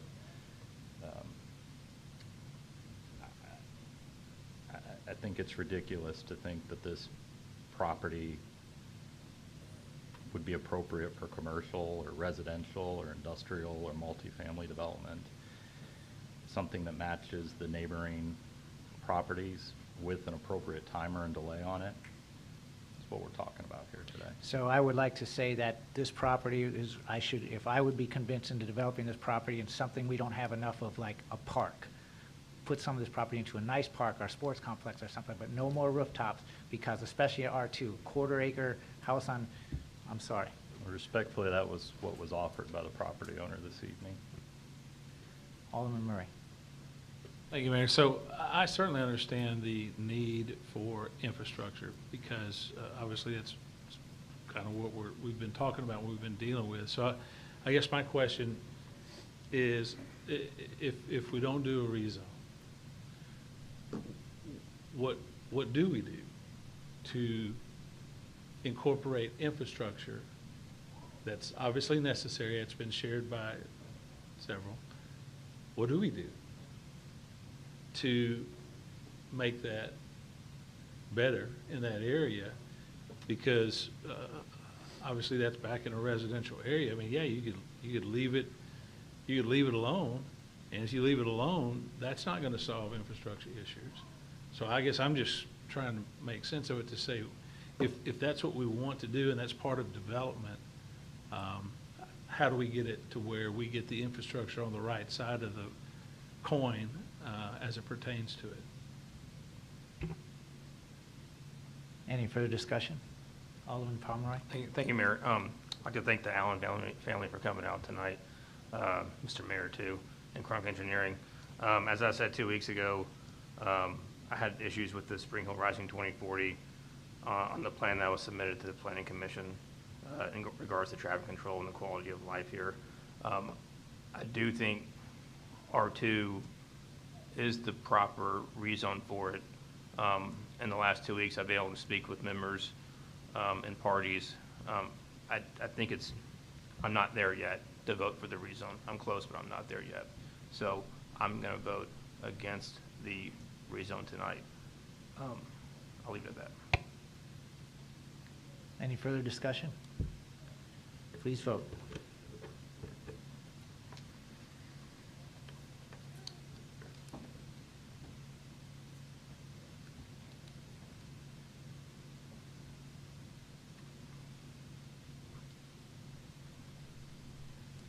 Ordinance 2213 fails 2-6. Thank you, Board. Item number 11, which is an add-on from the consent agenda. Consider Resolution 21-130 to authorize the mayor to execute a memorandum of agreement. Mayor, I move that we approve Resolution 22-130. Resolution to approve, voted, to approve by Vice Mayor Gavigan, 22-130. Second. Second by Alderman Murray. Is there any discussion? Alderman Yevis. Thank you, Mayor. This is a very important MOA, in my opinion, and I thought it was something that we need to discuss instead of have this on consent. It was way too important than be on consent. As you read the document, there's actually been 2 drafts submitted to the mayor. I suppose it says to the mayor, addressed to the mayor, but this is the first time that the BOMA is seeing it. This is a significant affair that's impacting the historic preservation of Spring Hill and possibly the safety of its citizens. The reason I say that is that as I looked through this document, I would have hoped that this had been presented to the BOMA for discussion. Yes, for discussion, because allowing this to be placed on the consent agenda, basically, from what I gathered, is that the United States Department of Energy Loans Program is evaluating whether to provide a federal loan to, I believe you pronounce it, Ultium Cells, and their 274-acre development, which will have adverse effects on the historically significant properties in Spring Hill. Both the DOE and HTC, which is the Tennessee State Historical Commission, concur that the undertaking of the plant will have an adverse effect on Haynes Haven, Stock Farm, and Middle Tennessee Ag Research Center. The MOA is meant to resolve those adverse effects of a proposed activities. Now, this comes directly from the MOA document in our packet, that the fact that these organizations have noted adverse effects is proof adverse effects will and have occurred and should be significant enough in itself to ensure that the elected officials who are being asked to vote for this be completely informed as to what is involved so that we can make a sound decision with our vote. This MOA documentation includes information such as a lithium-ion battery cell manufacturing facility also composes of a recycling building. The battery manufacturing facility includes approximately 2.8 million square feet of building, auxiliary structures, a utility corridor, soil storage areas, and an existing spoil pile. The battery manufacturing facility and recycling facility buildings and auxiliary structures feature and depicted on the map that was in our packet shows project limits of disturbance. My questions would have been on this is how are these soil storage areas and spoil pits maintained, and what assurance is being provided they're environmentally safe, that they're non-impacting to the historical significance of the area, and what exposure will this have on the public? It's been brought to my attention that there is plans for that there has been no plans presented to the city on their plans for handling any of the battery byproducts. This property also has aquifers, and it encompasses a large area on the main state highway and is the southern gateway into the city. In case any of you haven't seen it coming up the 31 lately, it's darn near on the highway. That is the biggest building. I was just stunned when I saw it. But it also, I'm just concerned that the city, if we had any interactions here and expressed any objections or concerns specifically to protect and preserve the property, that beautiful mansion home, which I do know the city does not own, the ag center and the residents that are going to be impacted. The maps also in our packet showed the affected area, which goes all the way back to Claiborne Road. I just find that it's concerning that there's also no hard data for an expiration in this agreement. I've spoken to other people who are former GM professionals who also have concern about this MOA. So my question is, I wanted to bring this forward to everyone, that hopefully everybody read what was in that and find why this is not something that, we're on our third and final request now for the mayor to sign that on behalf of the city, but there's been no opportunity or presentation to the city about what this means. This is a very significant agreement. Many parties are a part of this as well, And so that's the reason I'm bringing this forward this evening. Mr. Carter. There's actually only 3 parties that are party to this agreement. It's an agreement between the Department of Energy, Altium Battery, and the Tennessee Historical Commission. The City of Spring Hill wasn't asked to negotiate or participate in the writing of the agreement or the terms of the agreement. That was exclusively handled by the 3 entities that are signatories. The City of Spring Hill is asked to review it, so we have a seat at the table and a possible remedy if the agreement is not carried forth, and that is really our only and exclusive involvement in the agreement itself. It's a Section 106 process that's set forth in federal law. These entities have been meeting. This is what they've agreed to. We can either agree to it or not. We don't have any capacity to change the terms. The property, I believe, is exclusively in Murray County and not in the City of Spring Hill. And so nothing would have come to the Planning Commission for those items, Alderman Nieves, and that would have been handled through Murray County and the federal government.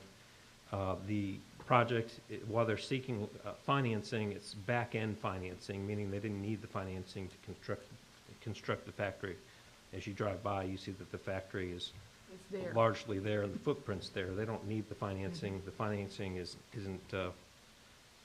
wasn't important on the front end to them. The project was handled through the Industrial Development Board of Murray County. There's been many, many hearings, many, many meetings in the Industrial Development Board. There were 2 drafts. I've received one, I believe, from the mayor 2 months ago, reviewed it. It came to the conclusion that we weren't being asked to, they weren't interested in our discussion or our input on the terms. We can either agree to it or not. If we don't want to agree to it and you don't want to approve it, we just won't have a seat at the table. That's all. It'll still go forward. So I really view whatever you do with it tonight to be very superficial, and you can either agree to it or not. But I don't really have anything else to add. Our input's not being requested.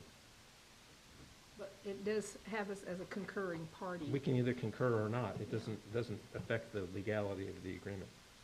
I get it. I get that. I mean, so we can sit and discuss it, but the discussion will be for naught because they're not interested, and they're not required to. They're doing it out of being polite to the city, and if we have a problem in the future, at least gives us a method to say, hey, this is not going pursuant to the plan. If you vote no, then we don't have any involvement at all. And so the fact that it didn't get sent to the board, that was my decision not to send it, because we can discuss it for hours on end and get upset about it and come to all sorts of recommendations, but they're not interested in what we have to say about it. So it's here. You can either approve it or not. You can concur or not. And if you don't, that's fine. They'll proceed. And if you do, that's fine. They'll proceed. Vice Mayor Gavigan. Thank you, Mayor. Patrick, does this memorandum of agreement create any obligations on the city's behalf, whether we sign it or not? No. It just gives us a... And so that one right that is conferred to us if we do sign it, you mentioned it gives us a seat at the table. Is there anything you could tell us to elaborate on that briefly? What table, what seat, and... Well, if you look under, it's typical federal government speak, but if you look under Article 5, Administrative Stipulations Resolving Objections, should any party to this MOA object to the manner in which the MOA is implemented, it sets forth a process in which the city can note the objection, and then there's supposed to be discussions to resolve it. If the discussions are unsuccessful, then the Department of Energy will then make the decision. So, again, we can raise an issue, but the Department of Energy is going to resolve the issue in their best method. Alderman Pomeroy. Thank you, Mayor. So the board's aware, when they dug the original Saturn plant, they discovered lots of graves there that were believed to have been slaves from Rippavilla. I don't think anybody's 100% sure about that. They moved them to now there's a slave cemetery behind Rivervilla, if you've ever been there. That was not there originally. They reinterred those bones there. Also, when I read through this, there's a federal law, it's called the Inouye Act, after the late Senator Daniel Inouye from Hawaii, which protects Indian burials if you find them. And there's so much language in there about tribes, this and that. That's what I picked it up as, to make sure that the builder is covering those federal regulations, and it talks about the CFRs in there too. I'm going to vote to approve it because I think it's going to give the staff can be made aware if something like that happens, and it's going to let us know about it. Maybe they don't tell us, maybe they do. Hopefully they do. If we vote no, they probably won't. But if we vote yes, they might. So I'll be voting yes on it. Alderman Nieves. Yeah, just final I wanted to say is that I can appreciate everything you said there, Patrick, and thank you for your explanation. I still think, though, it's something that the BOMA should know about, not something thrown up on consent agenda, and give us the opportunity to make the decision whether or not we do want to go forward with something like this. It's a significant document, and I couldn't even find in there really where it said that this expired. It seemed like that was kind of left, left to chance, but I would prefer to have the information before it's put out there like that for something at this level. Well, so, I mean, It's kind of what we did with Saturn. Saturn and GM kind of gave up our seat in a way with them as well, not knowing what's going on and just seeing this document, all these things that have occurred already, and the city, I'm glad we have a seat there, whatever that's worth, but we should know about it as a BOMA. So to be clear, I don't make the agenda, and I don't decide what things go on consent or not. So that's number one. Number two, you were completely, it was completely appropriate for you to remove it from the consent item, and you did that, and we've now had a discussion, and I'm glad that you did that if you saw fit to do that. I think that was the correct process to use, and your motion was well taken at the top of the meeting. Ms. Caskey.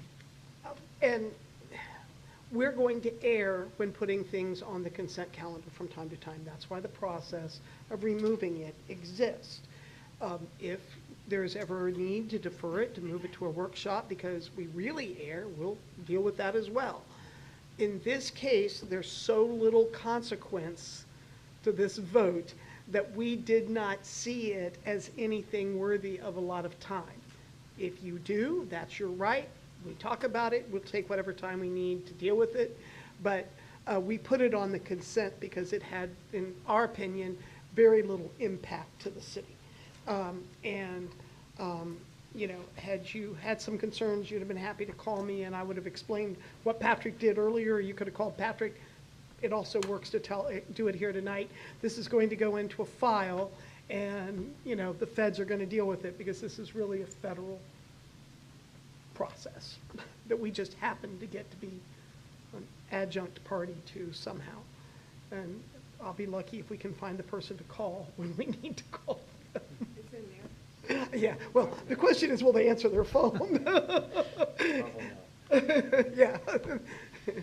So we have a motion on the table for 22-130 and a second. We are in discussion mode. Is there any further discussion before we vote? Ms. Caskey, your lights on? Sorry. Please vote.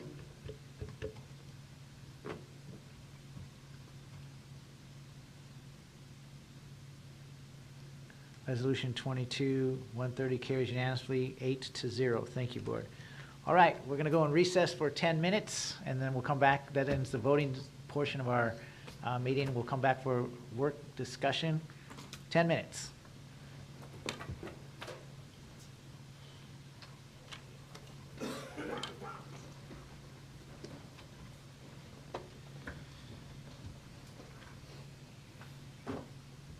Hey, April, do you have things for us?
This is over.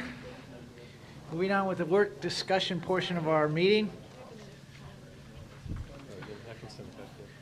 Item number 1. Ms. Williams, please come to the podium.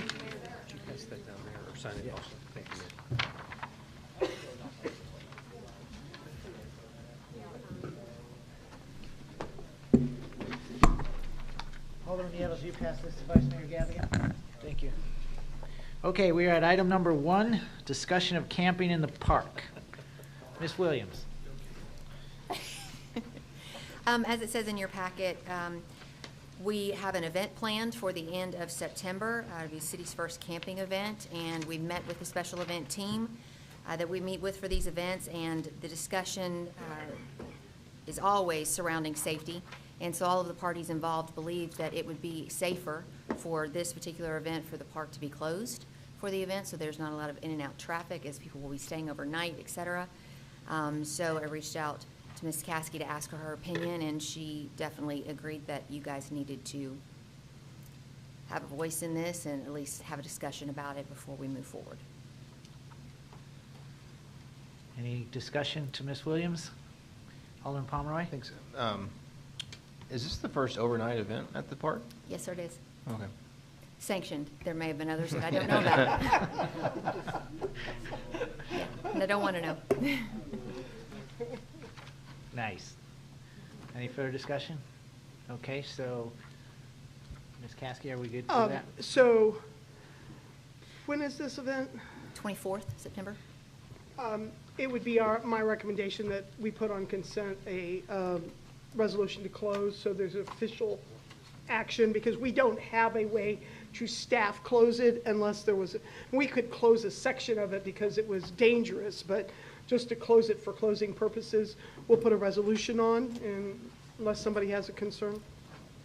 We do have gates to the front entrance, and police is definitely working with us to help keep that monitored. Yeah, and we do close it at night in appropriate, dusk and all that stuff, but this would be the first time we'd actually close it and have people in there that, that's the difference. We would definitely put out the messaging proper to the public so they would understand. And Chief Glenn has also agreed to put it on the reader board in front of Station 2 as well for as long as we need to, just to notify the public that the next morning when that event opens up, it will not be open for play. Any further discussion on this item? Question, the park's closed at night, correct? Is it closed at dusk? That is the practice that we observe. Okay, and then it reopens in the morning at daybreak or 8 a.m.? That is the practice that we observe. And so how does this practically affect the public?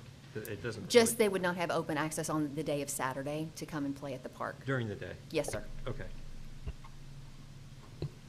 Alderman Cox? Nice job. I love it. Did things like this in Michigan where I came from, and they were very successful. One question I do have, there's an individual, like a day-only pass. Is that what I see on one? We're still working out the fine details of that. We have discussed that there may be an option for those that want to come to some of the learning experiences during the day but don't want to stay at night. Okay. But again,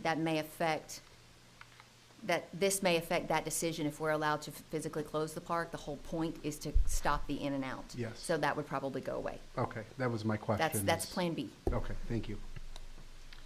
Any further discussion, board? Ms. Williams, please stay there for item number 2, discussion of the naming policy. We've sent out a revised version 2 of the naming policy that I just closed on accident. Please forgive me. The areas are highlighted in yellow that have been adjusted from the previous version that you saw. This was after it was sent out to everyone, and we created kind of an easier template in a survey form to be able to answer those questions.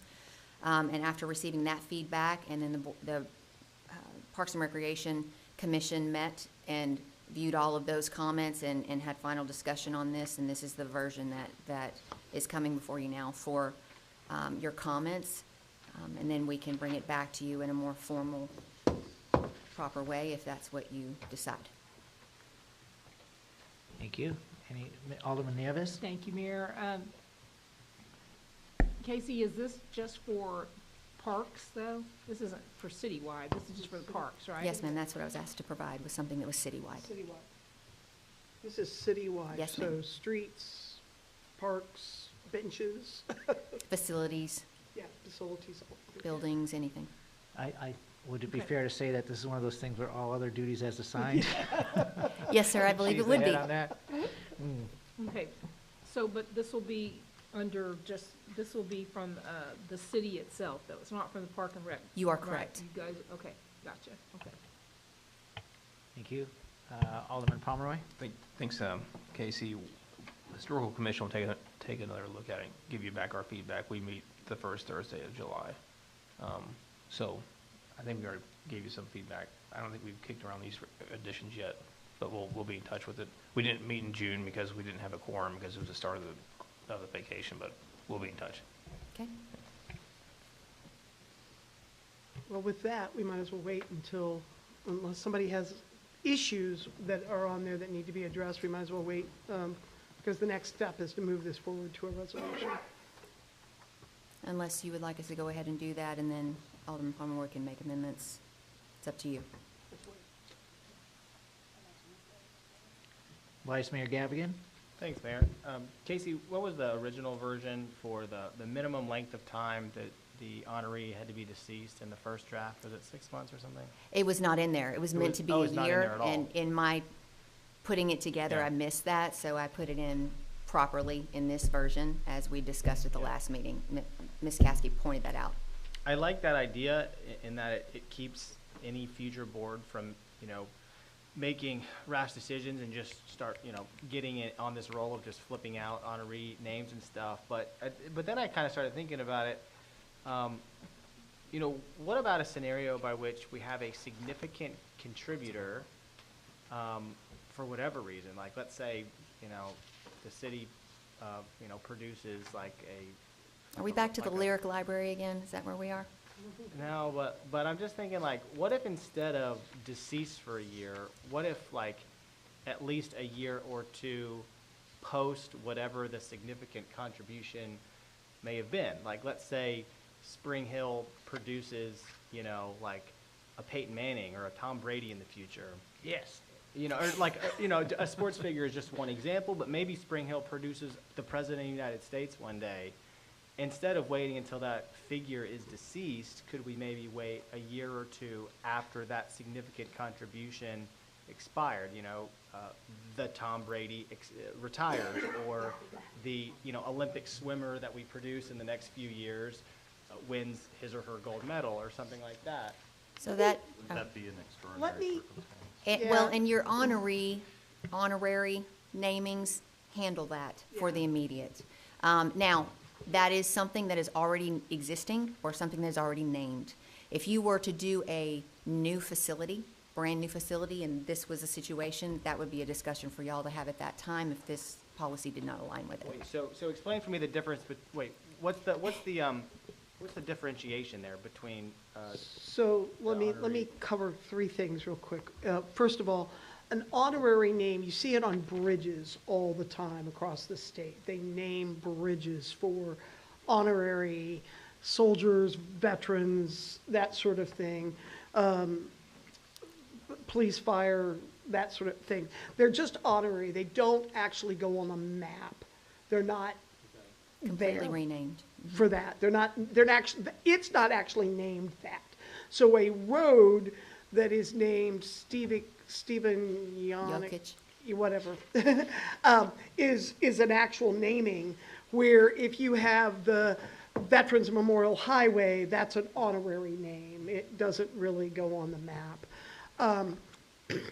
There's a difference between naming something after a person and sponsorships, and this does not cover sponsorships, and there may be some time in the future that we need to cover that. And since we're going to take a couple of weeks before we look at this, if you have any concerns about whether we ought to wait a year or not, I would encourage you to do some Google researching, and particularly look in Adams County Sheriff, Adams County, Colorado Sheriff. There's probably a boatload of others that we know of where not waiting ended up giving somebody a lot of egg on their face. I mean, so I guess my comment, it wasn't, I think a waiting period in any circumstance is a good thing. I would even support an extension of 2 years for that. So mine didn't have to do with the waiting time period. I'm in favor of the waiting time period. I think that's a good thing. I just wanna make sure that there's a mechanism by which if Spring Hill has a significant contributor, that there's a way that we can honor that person before they. Policy is policy, not ordinance.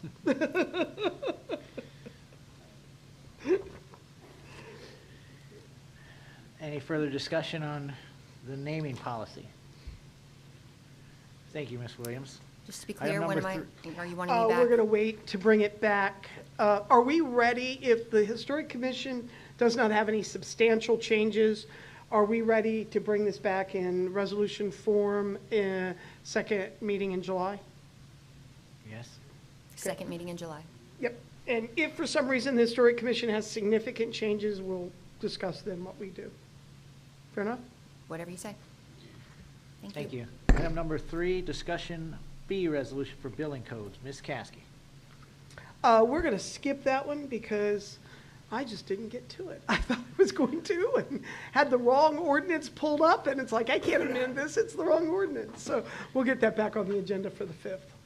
Item number 4, discussion departmental goals. Ms. Caskey. There you go. Okay, so this one I have done for you. In front of you, you have the operational plan for 7/21 of last year. We started that in August. This was kind of our first one of doing an operational objective plan. There's been a lot of capital kind of focused stuff, but this was purely operational. You can see that I think there was like 98 different goals. Now, the way this went about was we had you guys in your advance in August identify the big goals and objectives, and we had everybody else, we had all the staff put the stuff under there that would help to accomplish that. Trying something different this year, but I wanted to kind of give you a update of where those are. And number one of the things you're going to find is that 35 of these 98 were accomplished. 28 of them were ongoing. So it's just annual maintenance program in water and sewer. We're going to do that every year. So it really doesn't achieve a goal per se. It is an ongoing part of our work and environment. And so I don't know that, when April and I were talking, I'm not sure what your goal is. Produce, 24 sets of minutes? Well, you're kind of got to do that or you're not doing your job. So I don't know that that's actually a goal. But I wanted you to see what was and wasn't done. Some of them delayed. Obviously, the first one, comp plan, delayed. Many of them done. And then several of them just not really appropriate for a list of where you're accomplishing it. So this year I'm trying it a little differently and pass these out. These are the proposed goals for the staff for next year. There's 134 of them, I believe. I have put the board goals where they were completely identifiable. There's a couple of board goals that are not there. One of them is anything around the use of technology, and several of our goals are to upgrade our technology capabilities. And the other one is there's nothing around emergency management or emergency preparedness or anything like that. So we may want to talk about how we want to generate that. The other thing was I took a little bit of editorial license with the infrastructure maintenance and enhancement. I took the infrastructure word to mean facilities and infrastructure because so many of our issues are around buildings. So I don't want to spend a boatload of time on this. However, this will be what I'm holding the staff accountable for achieving. And we'll give you, you know, somewhat regular, hopefully more regular than I did this document. Good new staffing coming on board. Hopefully will improve my throughput a little bit. Then we basically need to talk about how we want to go about adding those to those goals. If there are other initiatives that you want to see on here that are not there now. And we did not adopt these by resolution in last year. We may if you'd like to, but they're really very staff focused. I'll take any comments you want to have now, or if you would like to have a more complete discussion after you've had a chance to review them, we can put it back on the agenda for a shop discussion so that you can provide me input. It's your choice. So I appreciate the work that went into this. I'm sure this is derived from all the department heads and the many staff meetings you hold, correct? Yes, sir. So I don't, for me, and I'm just speaking for myself on this, is that I don't see a reason to put this on a resolution. I appreciate very much, Ms. Caskey, the updating us on how our team, staff, is what they have, what their input is, and what the progress of that input. So I look at this as an FYI, but a very valuable component to how we make decisions ultimately. Thank you. Okay. Alderman Cox. Thanks, Mayor. Pam, are both of these in an electronic format? Just easier to kind of see and line up would be helpful. Thank you. Actually, one of the things I haven't done, but I will, is I'll put these into into the same spreadsheet and just ship them out to you.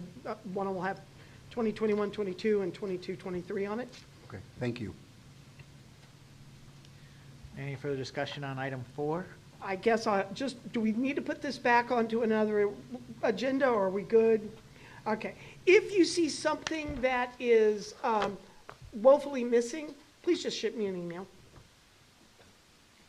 Thank you. Mayor?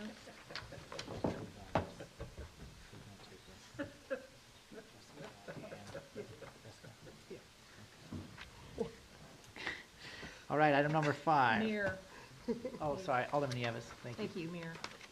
Pam, what were you, besides informing us, was there something else you were wanting us to do with this? No, I mean, you have the right to have some input if there's something missing.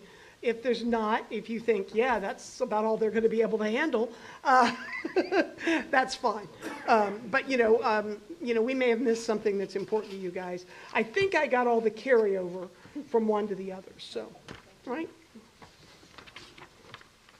See no further discussion on that item. Item number 5, discussion options to amend water conservation policy. Ms. Weaver, or Mr. Allen.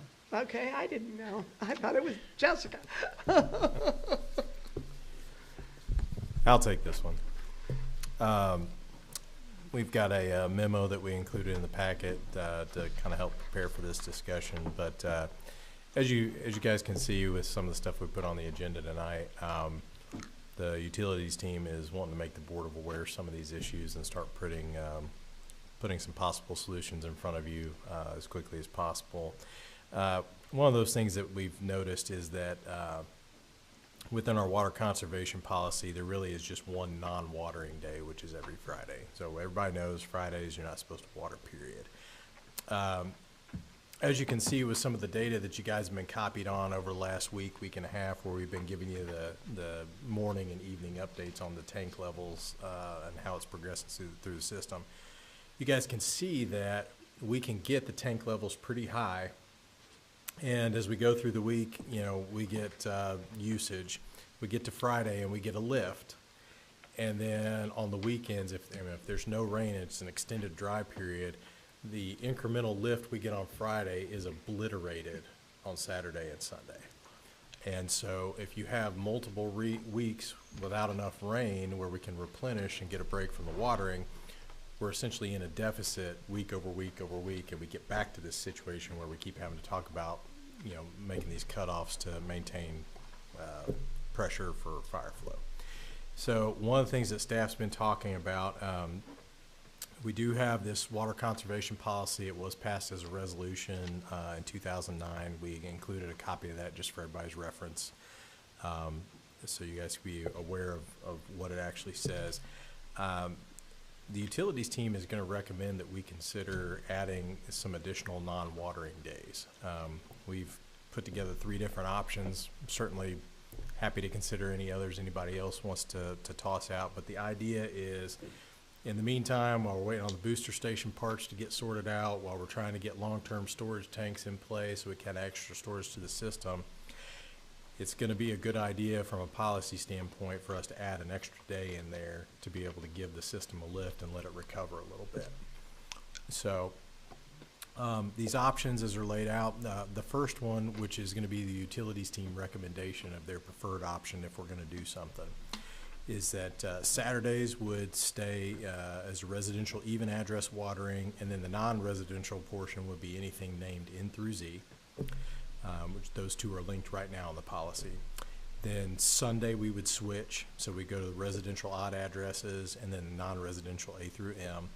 Monday would become a non-watering day, so after we have that big weekend drawdown, we have Monday to recover and lift the system back up.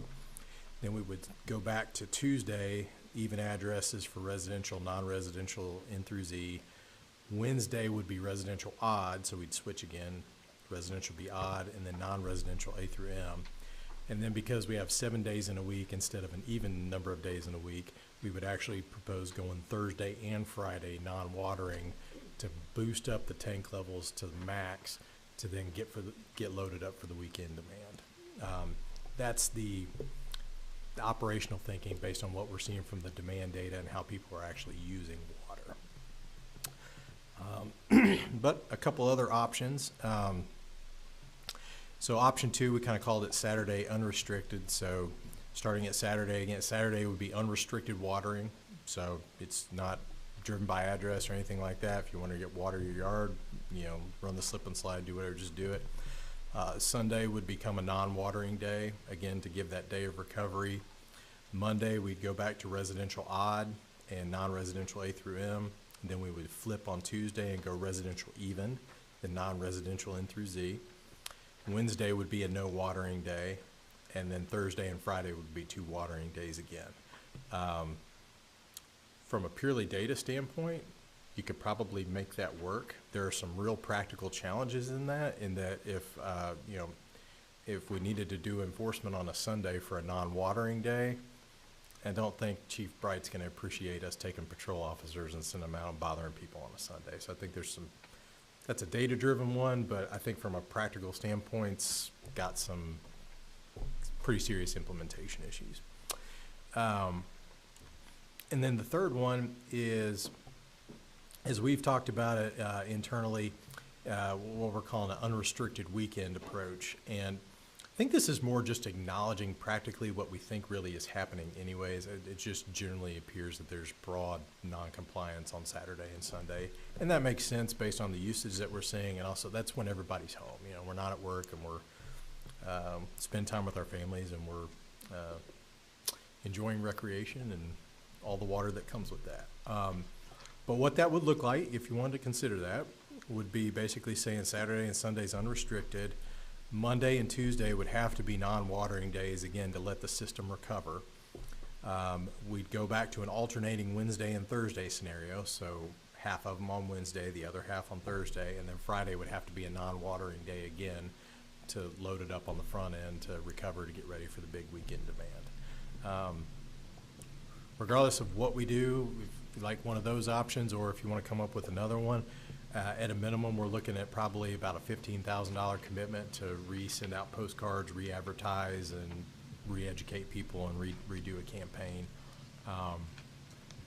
So I guess with that, just looking for feedback from the BOMA. Is this something you want to consider? Do we just want to leave it alone? Just could kind of give us a little direction, we'd appreciate it. Mr. Allen, so of the options you presented, if none else are put forth, which one would you choose ideally? The utilities team would prefer option 1. Okay, thank you. Any other? Alderman Fitterer? Yeah, and I don't have a strong preference between any of the 3 options, because ultimately adherence is going to be the biggest driver.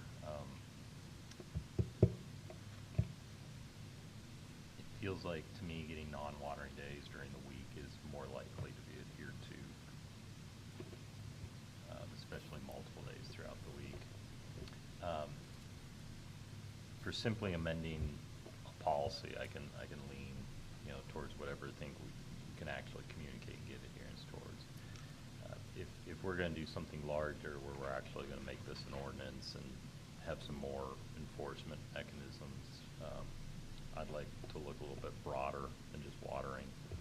I think pools probably aren't getting their fair share of blame in this. Swimming pools. Swimming pools. Okay. Swimming pools. To include like subdivision swimming pools. So my understanding, based off the reports we get in our packet, we've done 81 pool permits in the past 12 months. 87. 87, okay, worse. Individual home pool permits as opposed to subdivision HOA pools. And a pool is 20 to 30,000 gallons on average, so that's 7 to 8 months worth of domestic volume in a pool. Not to mention that we have, a lot of our owners of pools leave water in them all year round and then drain them in May, scrub down the sides and refill them. Here we are in May, trying to come out of May and have troubles. I tend to think that the people who've taken the time and spent the money to put in an irrigation meter are actually more likely to be compliant. But unfortunately for us, that's the mechanism we have now, and it almost feels as though we're punishing those who are following the rules instead of the 30,000 gallon pool users and the people without irrigation meters. So from a policy standpoint, I don't care. Whatever one you think you can execute the best upon is fine with me. But if we're actually going to turn this into an ordinance, I think we need to look at enforcement mechanisms and include pools within that enforcement mechanism too. Alderman Pomeroy. Thank you. Thank you, Mayor. One thing on the exemptions time, I think you missed one of the times. It says one of them says 2 p.m. and I think it should say 2 a.m. But on one of the options. It Okay. says 2 p.m., it should say 2 a.m. That's in the original policy back in 9, and it hasn't been. Dan, if we went with option 1 over the current policy, how do you think that would save a considerable amount of water based on what we're currently doing? I think it would help significantly. And just to go over it again, how many days would there be no water at all in option 1? In option 1, you would have 3 no watering days. So Monday would become a non-watering day, Thursday would be a no watering day, and Friday would be a no watering day. Okay. Thanks. Vice Mayor Gavigan. Dan, on some of your suggestions, you had 2 non-watering days back to back. My question is, do you get the same amount of lift on the second non-watering day as you do the first? Maybe we don't have that data, but I'm thinking on a non-watering day, you said you get that lift. Do you get an equal amount of lift on the second non-consecutive non-watering day? Or would it be better to space the non-watering days out because you don't get as much of a lift on the second consecutive non-watering day?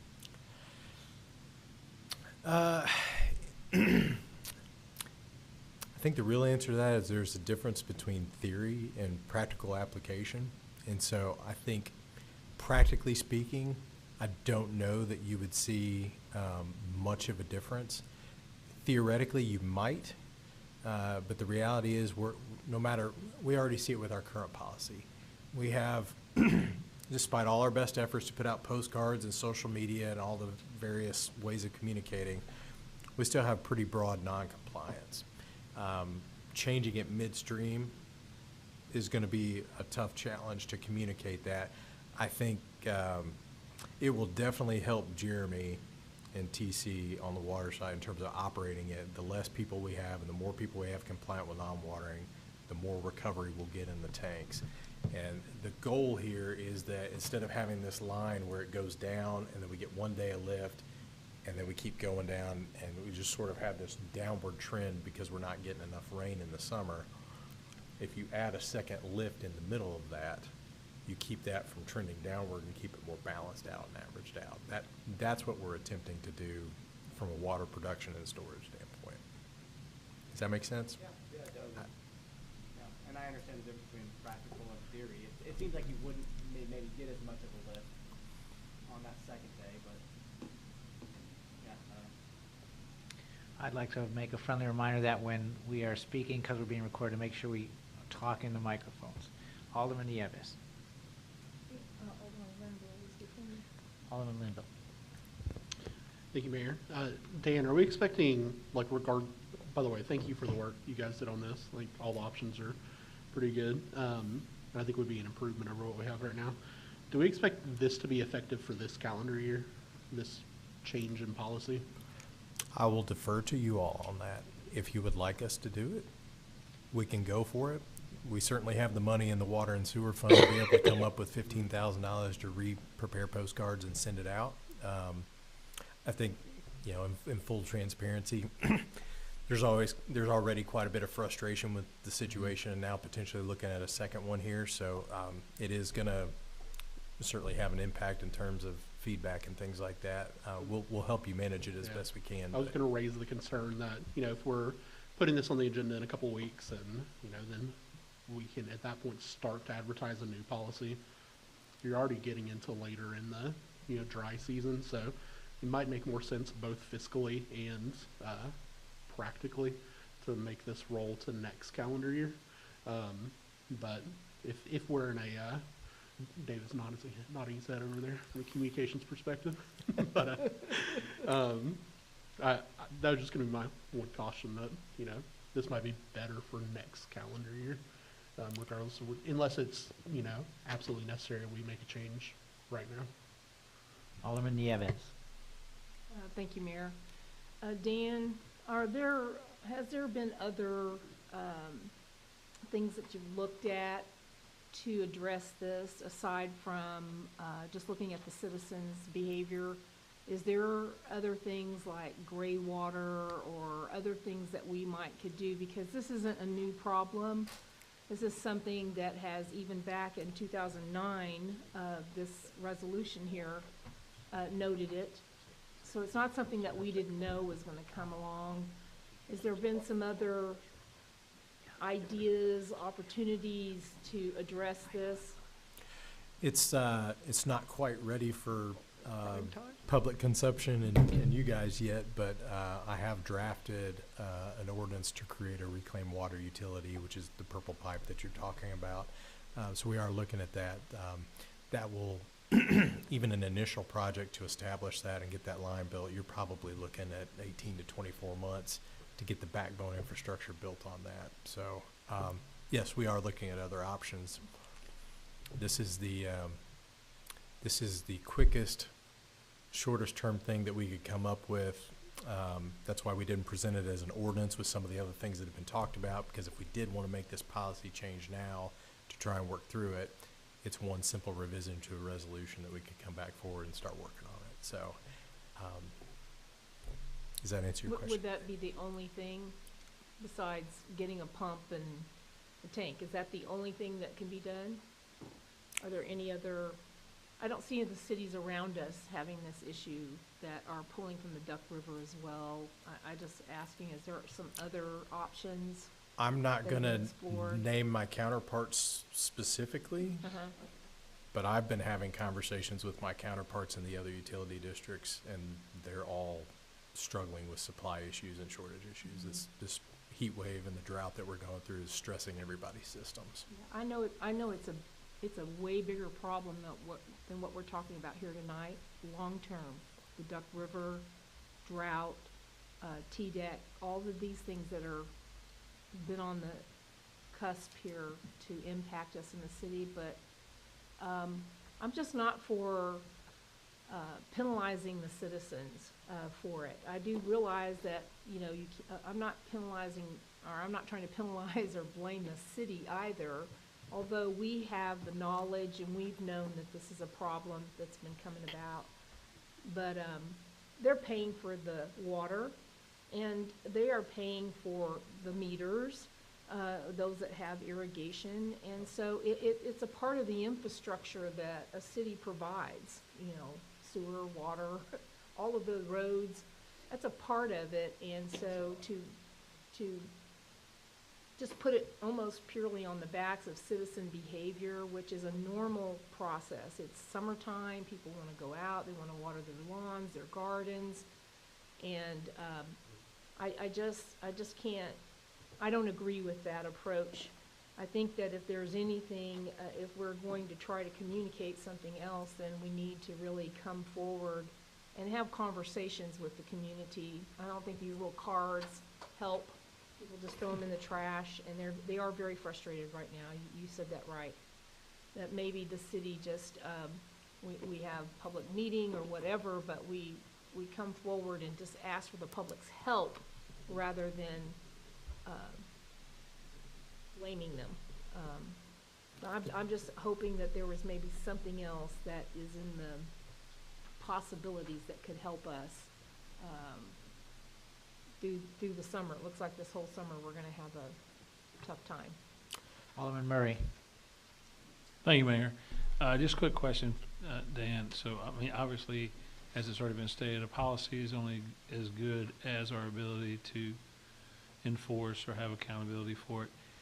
Have you partnered with maybe the enforcement or the accountability services or whoever would be helping with that to determine that option one is the best for them, or have you just looked at all three options and they could help with any of them? Or do we have any partnership with services that could help with enforcement or accountability, whichever word you use? Well, we've already been utilizing and working with the police department a little bit, particularly on non-watering days, to work on getting notices out, knocking on doors, and letting people know that, hey, you're not supposed to be watering today. I think that within these options, 2 certainly is more challenging because Sunday would be a non-watering day. So I think enforcement, we'd have to pay some utilities people overtime and use an on-call system. That's probably not the best use of our best stewardship of our dollars. So I still think we'd come back to probably either 1 or 3 in terms of that. In terms of partnering, I mean, primarily if you're talking from an enforcement standpoint, primarily it'd be the utilities team working with the police department, possibly with support from codes enforcement if they got overloaded and needed some backup. And I think it's just, as presented right now, if we just maintained it as a policy, it would just be observation and notification, a knock or a door hanger or something like that, notifying them of a violation in accordance with policy. If we did on down the line, look at adopting an ordinance and maybe get a little more meat to it, I think those kind of things would be fleshed out in that ordinance as far as specific actions taken for levels of increasing infractions and things like that, repeat offenders and all that sort of stuff. So, does that help? Okay. Ms. Caskey. Just several things for the board's consideration. One, I sat here in May of last year and talked about the need for this to become an ordinance. I still think that this is a policy without a lot of ability to enforce. Therefore, we can talk a lot about enforcement actions, but our enforcement action is, please, will you comply with what we've told you many times that you need to comply with? And for a lot of people, it's just an out of sight, out of mind sort of situation. My recommendation would be that we stick with the policy we have this summer, do our best to get the pump booster station online, and then in the fall come back and amend the policy to become an ordinance and pick one of these alternatives, because the reality is tank storage is going to become as much a part of our problem for the next 2 years as pumping capabilities are going to be, because our peaks just keep growing.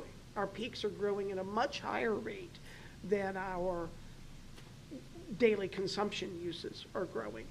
And so, I mean, that has a lot to say about the kind of community we have, pools, watering requirements in HOAs that older HOAs don't have, all of that sort of thing. But I think the ultimate control, and, I've lived in drought-stricken desert areas, and the reality is the way we're really going to get control of this is through the way we charge people. Because what changes behavior more than door hangers and pleas and social media posts is what they pay. And so ultimately, when we start doing an evaluation of our water and sewer rates, I think we ought to look significantly at making sure that the people who overwater are paying a higher price than the people that are just watering. And we have muddy yards in town. And in this time of the year, there's no reason for muddy yards. And if they're following the water policy at all, there shouldn't be any muddy yards at 92 degrees on a daily basis. So that's the behavior we need to change. And so I think we need to keep that in mind. I also do think we need an ordinance. I think the policy is a nice ask, but if you don't have teeth to the ask, it gives you nothing. Alderman Cox. Thanks, Mayor. Well, Pam took most of everything that I was going to say. Waiting until next season, I was going to agree with Alderman Linville. The ordinance, I think, is the right way to go to get some teeth around this. I was going to say, at least at a start, I would support a second no watering day. I don't know if I'm quite ready for 3 no watering days.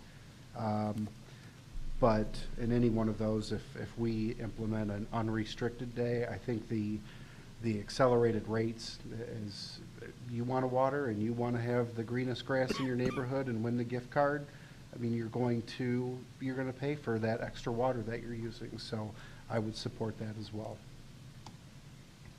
Alderman Nieves. Yes, I just wanted to clarify, did I hear you say and Pam say that we are sending police officers out to people's houses? Yes, ma'am. When did we start that? 2-3 weeks ago, first time we had to go through this. Folks, this is not, please help me, please understand that this is not serious. It is essential that when we are in these watering emergencies, Dan and I, neither one brought these on ourselves. This is something we inherited.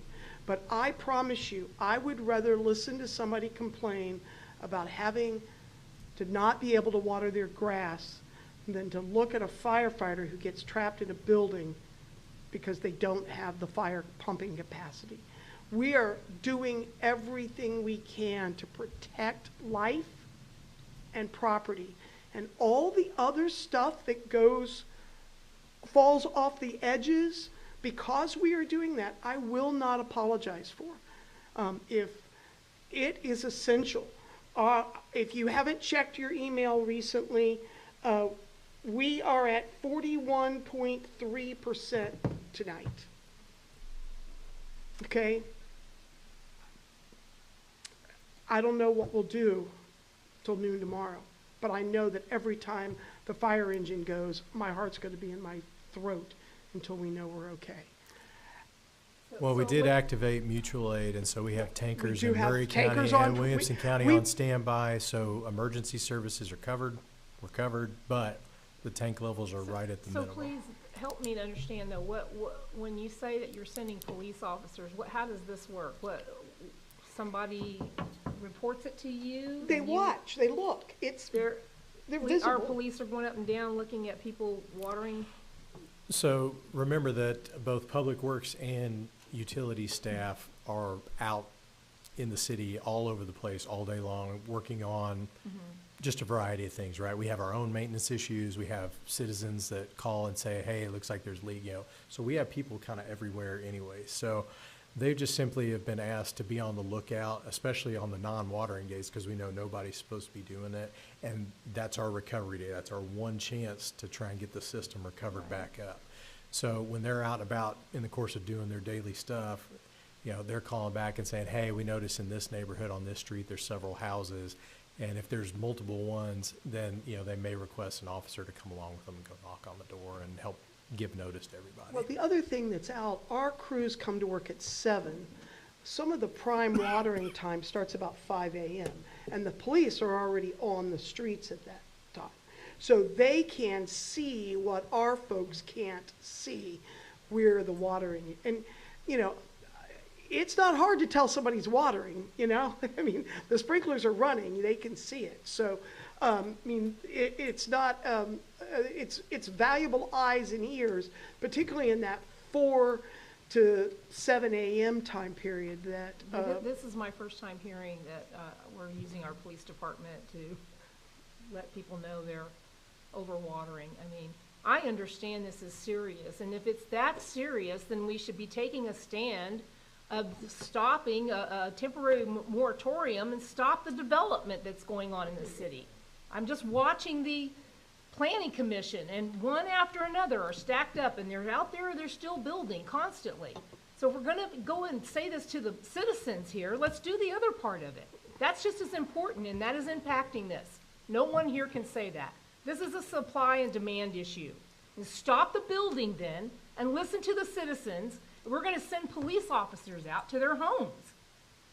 This is insane. We have to stand up here and do the right thing. It's both ways. It's not just the citizens. They're paying for that. This is that time of the year. We're going to penalize people for having a pool, wanting to enjoy that. Taxpayers living here. So if we're going to do that, let's be all the way here now. Let's do this right, and let's not try to ignore that part of it.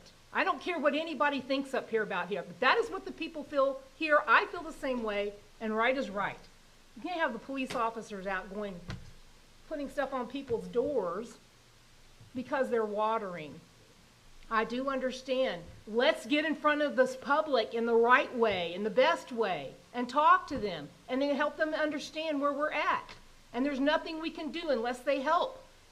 But don't start penalizing them if you're not going to go and do the other side of it too in the building here. You know what I'm talking about, Dan. We went through this whole thing with a temporary moratorium because we've been having this problem, and now it's all up in our face. So you can look at me if you want to, but I'm telling you, right now, I am not going to go along with it in that way. That's not the right way to treat our citizens. Alderman Pomeroy. Thanks, Mayor. Ms. Caskey, police officers, Dan, they're just doing this informative, right? There's no ordinance, so they're not citing them. Right, so they have a little letter that they put on it that says it's a no watering day. And we're not asking the police officers to help us when it's not a no watering day, because we don't want them to have to keep up with who's doing what. But when it's a no watering day, it's obvious that anybody watering is wrong. And so they have a little letter, and they've helped us. The the utility crews have been out doing the same thing. And we've gotten no pushback. They don't know who it is walking up to the house. I mean, it's a letter. And there's not a fine or anything like that to be done. So at this point, unless someone has an objection, I'd like to bring this back in the fall. And we'll deal with it in the fall, knowing what we're facing and how it's going. Hopefully, we'll get through August with some booster pump, I hope. So just to confirm that when we bring it back, if that's what we want to do, we're bringing it back to discussion mode. Yes, we'll bring it back to discussion. Not as a resolution or an ordinance. Yeah, just we'll bring it back with the same way we did this time in the fall, and decide what our next steps are then. Board, do we support that? Okay. Item number 6, discussion supply, thank you, Mr. Allen. Item number 6, discussion supply chain issues. you want to do this one tonight, or you just want to Yeah, push this one? let's wait. I'd like to get you some more information. Let me tell you what it's about. We are running into all sorts of supply chain issues. From, initially, if you remember a few months ago, it was vehicles, and now it's water meters, and it's ductile iron pipe, and Transformers, it's motors, it's poles for traffic signals, it's all sorts of things. We need a little direction on how we're going to deal with the state purchasing law and the supply chain issues that the state purchasing law was never designed for. And we don't have a roadmap for, because none of us have ever seen this before. So we'd like to gather some more information for you on that, let you know that we have to deal with something, we need to do something different than we're doing it, but I'm not sure we even have an idea of what that is yet. So if we can pull that one from any further discussion tonight, is there a reason we can't pull the RFP as well? That's like 3 minutes. Okay. It's just an update real quick. Okay. Item number 7, last item for our discussion, work session discussion. Discuss ARP, American Rescue Plan, grant application update and water and sewer request for qualification package. Yes, this was just simply, I just wanted to give you an update on several things that are coming. There are going to be a large number of requests for qualifications and solicitations going out. Normally it's just 1 or 2. We just go do it. There's going to be quite a few. I did receive word this morning that our infrastructure scorecard has been approved, and that was the last piece, so now we can officially apply for our Tennessee non-competitive portion of the ARP grant. That program, if you recall from previous email, all in is worth about $3.2 million. In order to do that, we've been advised that we need to do professional services solicitations on everything that could potentially be a part of it. So there will be the following things going out and hitting the street fairly soon. There'll be an RFQ for architecture and engineering services for the Community Services Annex. RFQ for engineering services to assist with wastewater compliance. RFQ for engineering services for assistance with creating an indirect reuse program. RFQ for engineering services to establish a reclaimed water program. RFQ for engineering services to design, bid, and monitor installation of membrane filters at the water treatment plant. RFQ for engineering services to design, bid, and monitor stormwater projects for Augusta Place, Buckner Place, Douglas Lane, and Tweed Place. RFQ to prepare an integrated asset management plan, condition assessment, asset inventory, work order and management system, and GIS integration for water, sewer, and stormwater utilities. And an RFP/sole source solicitation for 3 USGS stream gauges. Those are all things that are part of that package. And so we'll put all those out. We'll go through the vetting process. So there'll be a whole bunch of resolutions coming in front of you to select all the different teams for that. And we need to do that to maintain the appropriate grant compliance at the federal level. So, any questions? Yeah, Mr. Allen, so I missed the last RFQ / and then I missed / Sole source solicitation for USGS stream gauges. So what is that again? We need, what that is. The easy version of it is we need to add in some extra data points for both the water side and the sewer side in terms of measuring flow along the duct, upstream and downstream of where we would draw. And so there are 3... Sole source being the duct. Yep. Okay. No. Sole source being the specific stream gauge that the USGS requires. Got it. Thank you. It's not going to be terribly expensive, but it is part of what we need to help create the data over time as we go through multiple permit renewals to justify the things that we're doing on both the water and the sewer program. Thank you, sir. Anything else for Mr. Allen? In case you didn't think Mr. Allen had enough to do. Nice. All right. Thank you, sir. Thank you. Moving on. Are there any acknowledgments tonight? If I may, Mayor, it may not be an acknowledgement, although I can certainly make it one. we have had a staff that has done an excellent job of pulling together to deal with the water issues. The fire chief and the deputy chief have been great about making sure that everything has been monitored, flow tested where we needed to, had put in mutual aid agreements so that there's auto calls, all of that. The guys have been monitoring it. As you know, you've gotten an email, as I requested, Johnny on the spot for over a week now. 8 o'clock, I know what time it is because Jeremy's email arrives. And so I thank him for that. We have a few more weeks of this. And, you know, as I said earlier, we don't control the weather, but I do want to make sure that anything that I may have said here about my concern did not translate to fear. I'm confident that we are prepared to deal with anything that happens. It's just we're doing it with a lot of extra effort to make it happen. All right, so and we're doing the right things, and I have confidence. I can look at everybody here and tell you that I know we're making the right decisions for the good of the citizens. And so I thank the staff for making all of those things happen. And we'll get through this together and come out of it on the other side stronger. Are there any further acknowledgements?